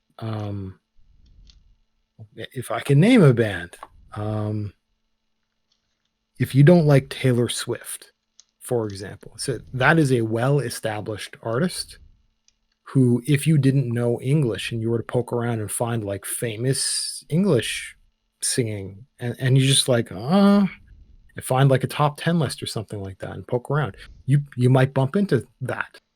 And the reverse is true. If you poke around, in my case, I was looking for, um, right now, it's the music that I'm listening to is Turkish. Do I have that right? I think that's right. Man, I'd have to look that. I kind of want to look that up really quick so that I'm not totally wrong. Yeah, it is Turkish. Um, okay, so I'm interested in Turkish music. So the equivalent for me is when I went and poked around with Turkish music, I am going to find the Taylor Swift equivalent just in Turkish. And so if I happen to like some of Taylor Swift, I only know like a handful of songs anyway, and I don't have a collection. Her old stuff is really adorable, and I know why she got popular, but she's nothing like where she started. So her popular stuff these days, is okay.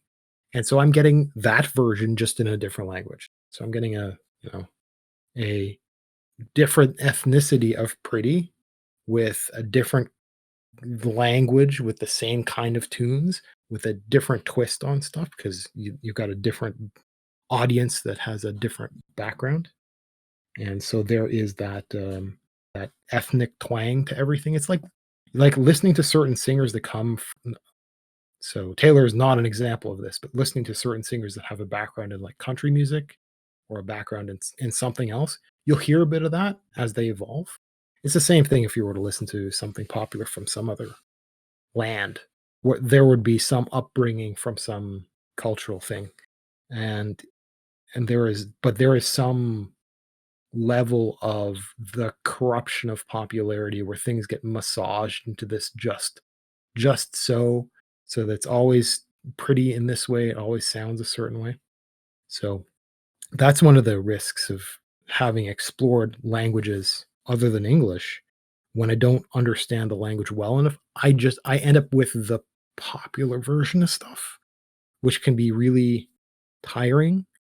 Um, but it's interesting. So one of the things that I've learned, and it's taken a lot of work to actually explore, many hundreds of artists, as well as every genre I can get my hands on, is I like a particular kind of voice.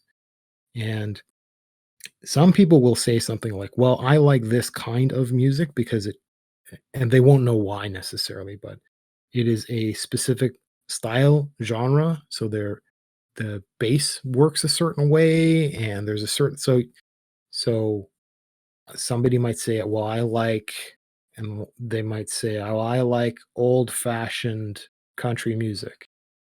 Or they might say, "Well, I like new pop, or I like K-pop, or I like," right? Like, and you can just and there's a category, and you like the stuff in that category. Well, I'm not like that.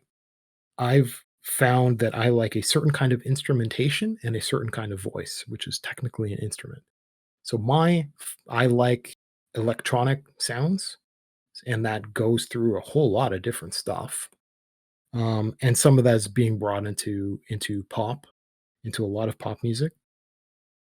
And I grew through 1980s music, so and that had a resurgence in the 90s, and it's still around now. It's getting another one again, and that has influenced all kinds of, el- you know, electronic variations of stuff that's out now. One of the things that you could look into for that, which I love, is what would it be called? It has a whole bunch of different names. You could say like 80s outrun music, and that's or retro wave, I've heard it called. And this stuff, you'll find playlists on YouTube. So if you look up retro wave, and there's a bunch of different something or other wave variations, and it has a very specific flavor of music that borrows heavily from 1980s, the fake instrumentation, the electronics derived stuff that was just interesting and being played with because it was kind of new. It is a revisit of that style of music. So I like a lot of that stuff, and a lot of it would be like classically borrowing from 80s, but it's not necessarily that. It's just the instruments. And the other is specific. So, first off, I prefer almost exclusively female singers for a lot of stuff, for a specific class of music, which is love songs, which is most music. And for real stuff that actually talks about life or, suffering, it's male because, I'm male. And so I have a split that way, which is pretty straightforward split. And so I tend to dislike a whole lot of bands just immediately because I would prefer to have I have noticed, and this is not some preference outside of this. I've listened to a lot of music and I like certain stuff. Um, and so for the female side of stuff, for the female singers, I like a contralto voice, which is a very specific and rather rare kind of voice. So it is the of the ranges that are possible in human voices for females, it is the lowest of the range. And that doesn't necessarily mean because we think high and low, that doesn't mean it's the most masculine voice. It just happens to be the lowest of the female range. And this all ties back to me looking through foreign music. Um, So far, all of the Turkish women have something near a contralto voice. I'm not an expert at listening for that specifically, but they all have a certain kind of voice, and all of them I like. It is a very strange thing. So it could just be the Taylor Swift equivalent, the pop equivalent. It happens to get down to that contralto range, or it could just be I haven't investigated enough, or whatever. But so far Turkish music is like, "Well, this is all kind of a lot of stuff is kind of fitting together," and I really like that kind of voice. A lot of it is just really sickly sweet, and maybe I need to explore to get, like, the non-Turkish Taylor Swift, get away from that and find something, and maybe then I'll get some vocal range, maybe I'll fall in love with the variations in tunes, maybe I'll I should just look up like 1980s Turkish music, see what happens. Um, and for male voices, I haven't really explored enough, but there's uh like I bumped into because I went through some of my music archives, like old Red Hot Chili Peppers, for example. That particular voice is good, or Five Finger Death Punch, or like it just goes all over the place. And a lot of his like original Linkin Park, pre Linkin Park. I don't know if how many people know about the other couple bands that before they became that, including the originals before they got chewed up and made into the stuff that became popular. I have that stuff. I have the rare stuff. I have stuff before people knew that it would become music. I have the original voice samples for one of the songs, which I need to find. I have a note that tells me to go and find that, and it's been a while. And that would have been one of the things that if I could get a hold of the band members, they'd be like, "Jesus, you know where that's from?" Because I doubt they even know. if they remember, because it's really old stuff. Anyhow, totally off topic. I'm an archivist. I have all this kind of stuff, this weird stuff. So I have browsed through music from so many different languages, I can't even keep track. And it's the I am absent of the music from a whole lot of regions. A lot of stuff that I'm is going to be like directly first world impacted, that has been comfortable and safe for decades. So this is absent of a lot of places that have had recent wars, for example. So I don't have a whole lot of stuff from anywhere in Africa. I don't have a lot of stuff from like I won't find anything. I haven't bumped into stuff from like Vietnam or from like a lot of South America. It's always these big, populous, rich places. So it's like Japan or all across Europe, a bunch of stuff from Russia, but not nearly enough. Obviously, a bunch of stuff in North America. I've gone through for a huge amount of stuff. Um, and but for foreign languages like Poland for some reason, and not enough from France, although I did bump into one girl who's just adorable and so French, it's weird. Not Quebecois French, France French, big difference. And Finnish of all things. I really like some Finnish. And if you're into heavy metal, you want to go to like the classics in Norway. And strangely, you want to go to Japan. Japanese heavy metal is the strangest thing ever. So yeah, there's more in terms of exploring music, understanding these foundational things, and then splitting off either genre and then working through foreign language in that genre. So if you like metal, you definitely need to go into the Nordic countries, and you should investigate Japan just cause. Like if you look into kawaii metal, that's adorable, adorable, and you if you identify any particular genre, then you spread out that way. And the other is identifying instruments and or voices or something like that, and then pursuing. So I don't fully understand how I would pursue stuff in a lot of languages. Like Arabic would be a huge one to tackle because it's a lot of people. There's a there's a lot there, and I don't even know where to begin for most places throughout Africa because a lot of the stuff is like, okay, South Africa is a bit of a weird exception because there's enough English-esque stuff in there for us to bump into some things, but everywhere else, I don't even know where to begin. So maybe I do like, get a map and then look at language groupings and then specifically explore, like, using the English phrases, you know, in, like, top 10 2020 and that language, and then just hope YouTube can figure stuff out.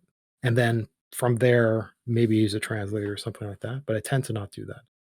I just bump through recommendations, and that would be an interesting side project to pursue. But it's a strangely fulfilling amount of work. And then you bump into something you fall in love with, and you put it on loop for a week, and then repeat the process ad nauseum.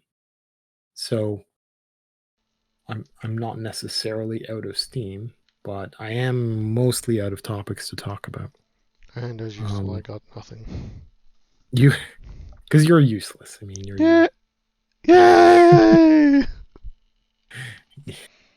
Um, well, it's because I'm not relying on you, so it's okay. How Oh, I so? forgot. Yesterday I wanted to ask you what were the do nots we don't talk about? Because I should have. I was Oh, thinking of you starting to think so on topics. would you like me to broadcast live what the things we shouldn't talk about? Is that what you're asking? It can be. So the general idea of the internet is so I don't intend to be a politician. So we can get that off our chest.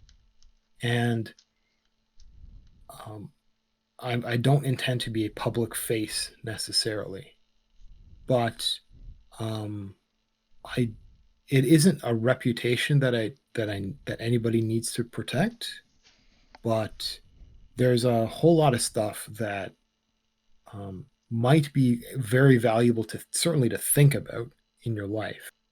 But there's a whole lot of stuff that other people have opinions on, the so-called hot button topics.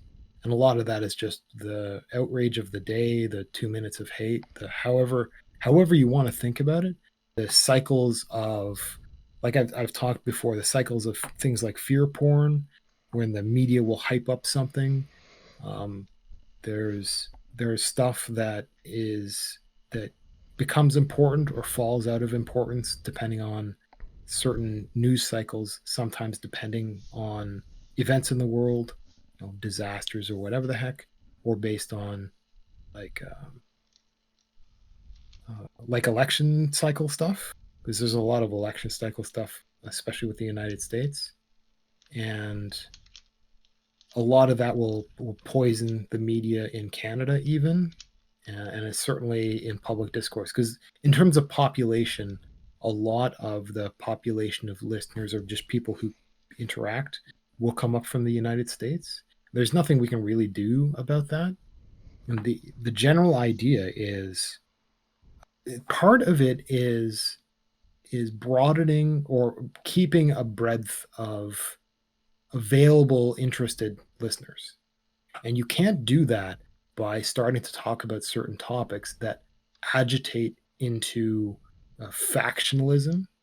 So when you start talking about anything, moderation, like the idea of being a moderate, of being without an opinion, it's that's a concept that doesn't exist for a lot of people. They automatically latch on and want to make you part of their team or part of the opposing team.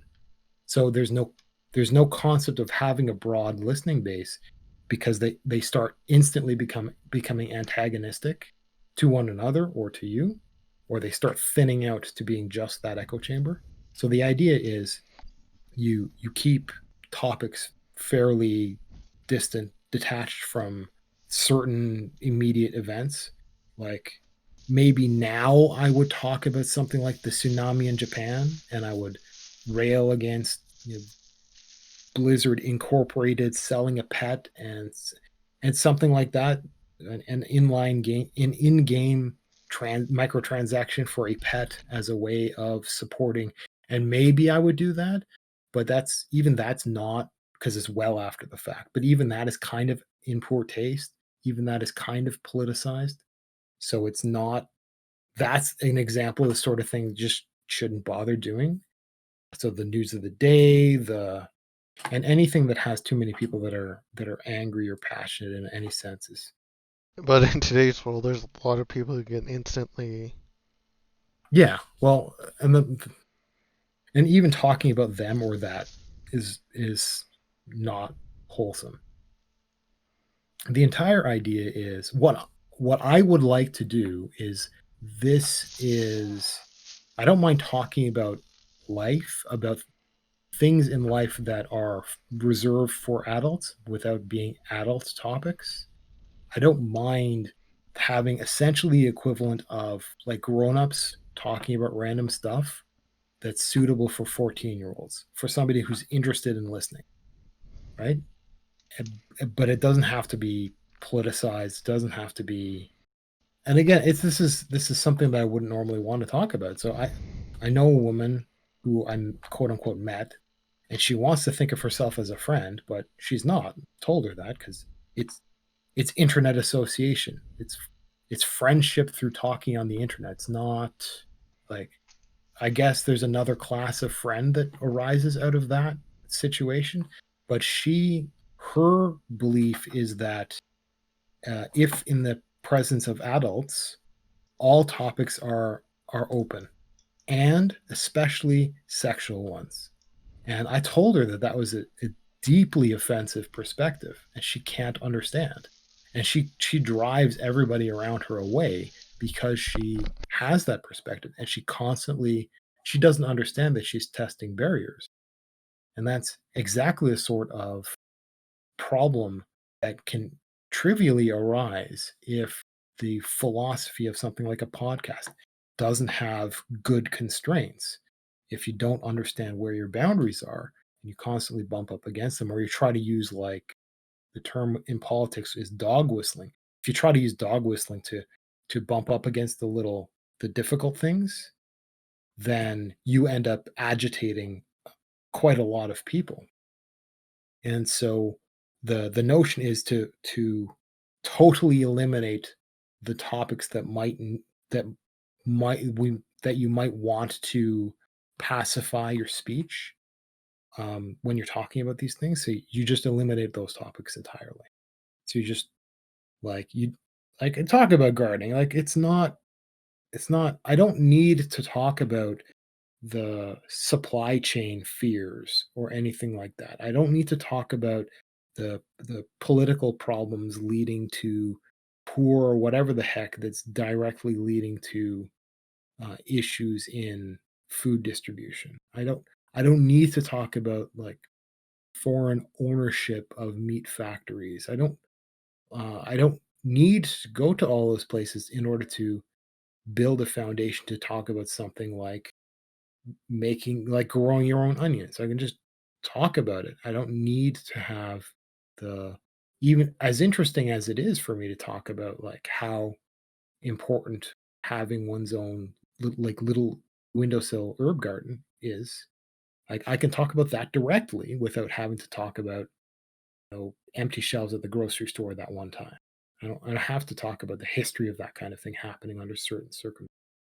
The people that are interested in something like homesteading or prepping don't need me to dog whistle those topics to them. I can just directly talk about, hey, I found these ludicrously expensive cases of canned water of all things. I don't need to like bring up bomb shelter stories or anything like that. I can just talk about like I I was looking for bottled water because it was neat. It was a cool topic. I'm interested in it. I can just directly talk about it without all the weighty background. And I totally do want to talk about the canned water thing because it's hilarious. Did I talk about that before? No. No? Okay. So I've always just like I've always kind of been interested in home repair and like you see back when I was a kid, you see things like the Rambo movies, and you'd be like, "There's this one big strong guy is out there surviving on its own." Or you get like fishing with nothing but a string and a paper clip or whatever the heck, and you get like the MacGyver stuff with you just figuring stuff out or fixing stuff. I love all that kind of stuff. So I was really interested in survivalism and homesteading, which are kind of blurred together these days.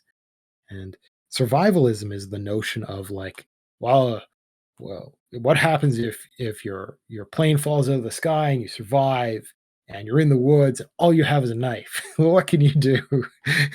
And so you get like these like the like Green Beret manly man type of guy. They'd be like, "Oh, this is how you would make a rabbit trap, and this how you would skin such and such, and this is what poison ivy looks like." And so it's like Boy Scouting for adults. And the the idea, the best idea is having what's called a ZAP, the zombie action plan. It's the hipster city folk bug out bag concept where if all you have is something you can carry is like a bag and the zombie apocalypse happens and you had to run away really quick, well, what kinds of things? But they would intentionally wrap that in the context of larping for a zombie apocalypse. They wouldn't be talking about, well, what happens if your power grid goes down, or what happens if, right, the city doesn't have sewage maintenance, or what happened. It doesn't talk about, because a lot of that came from the 1950s in the United States with the Cold War, and there was some really serious threats for like nuclear attacks. That was an actual thing. Like it's no joke. And so there was a kind of a culture that arose around the idea of self-sufficiency. It was already quite an American thing. It still is. And so the survivalism concept is it's very distant and adorable for a lot of people who they've got 3 days worth of food and they just go to the grocery store, right? It's these are the same people that have only X amount of clothing and then they have got nothing but their underwear on. They do all of their clothing at the same time. It's just like they're sufficient only in the structure of the civilization around them. The survivalism seeks to detach from that enough that they can survive without that civilizational structure for a little bit longer or for less reliance.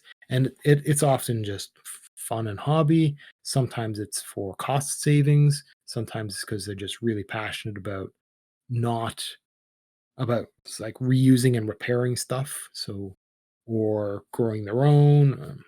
And homesteading is nudged up to that. It's kind of the equivalent of what would happen if you lived in the woods and you could do whatever you want with your land.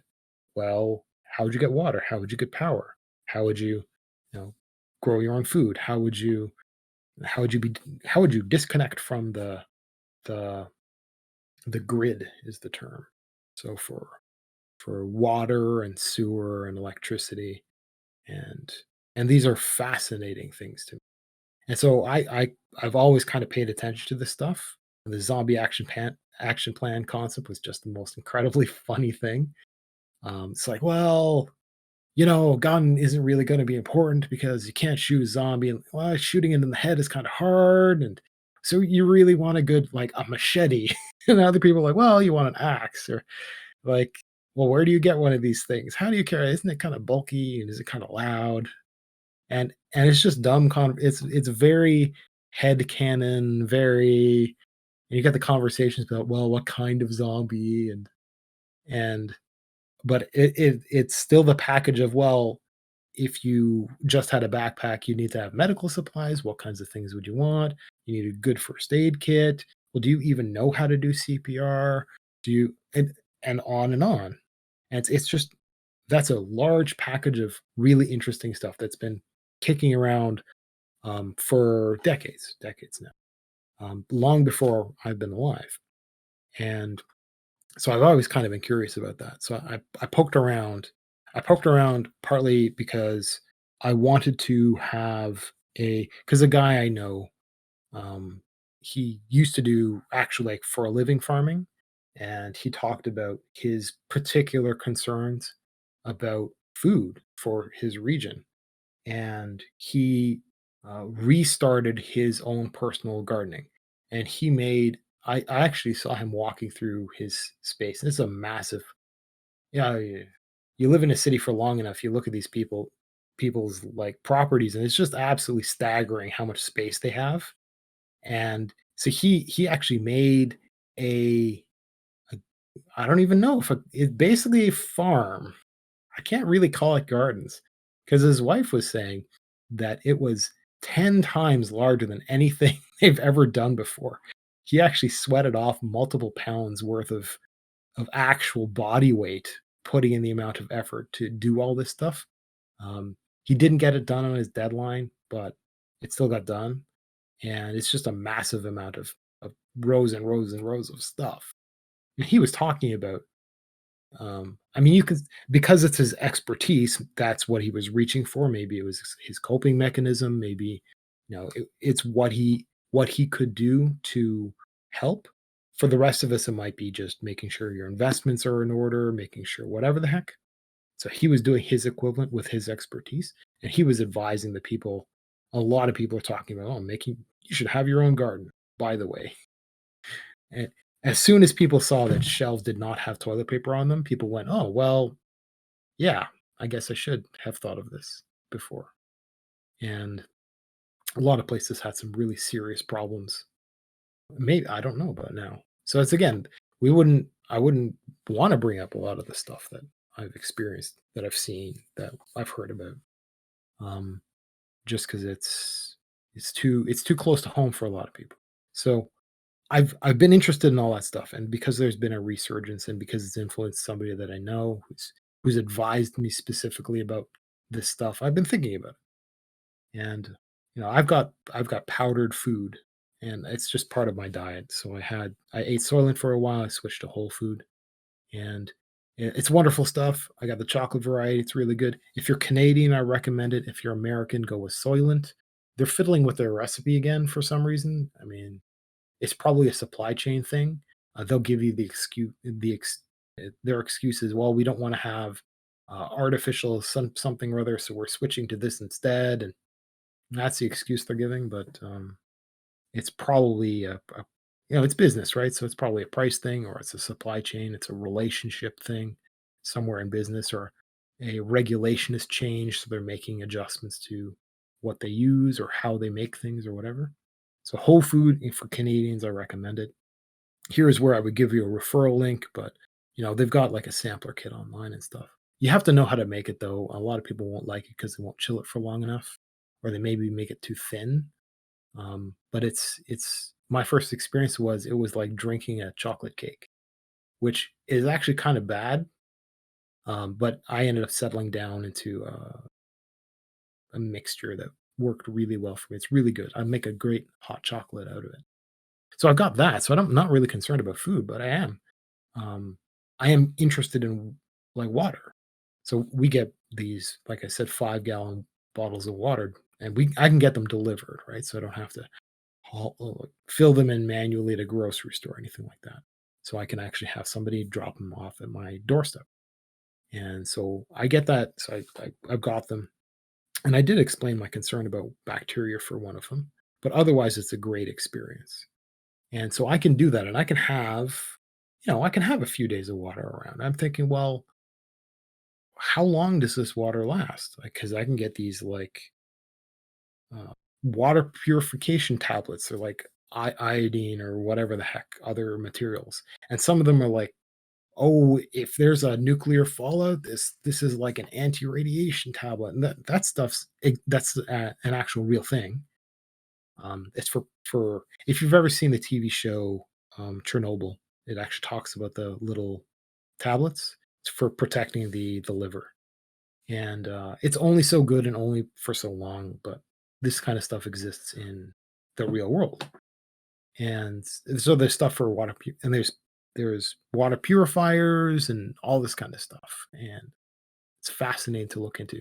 And I eventually bumped into you can purchase um, like packages of water, and the water's already been pre-treated with this sort of stuff, as well as being manufactured in a highly sterile environment. And so you get like juice boxes of water, stuff like that, and you can get these little just packets of water.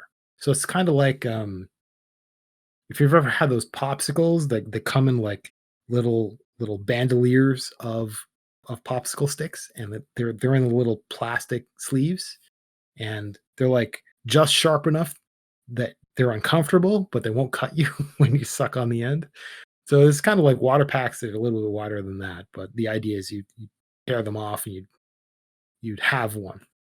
But they only quote unquote only last for 5 years, under good conditions. And they're not meant to be frozen, for example. Although some of them can survive that, so you could put them in your garage or whatever, right? And it's one of those, well, just in case. But if it's only for 5 years, that's not a lot of time. And I was looking around, well, everything says 5 years, but it's 5 years from its date of creation, and you might not get something that's fresh. Which, if you wanted 5 years, all you get is four. That kind of stinks. So I looked around and I looked around. I found a company that actually cans water, cans, and it's canned water that is good for 50 years. No kidding, it is actually canned water, and it's a the problem is that it can't survive freezing because it's canned, and that's a killing point, but it's also horrifying expensive, just terrible, but I'm thinking, well, I mean, it's just kinda neat.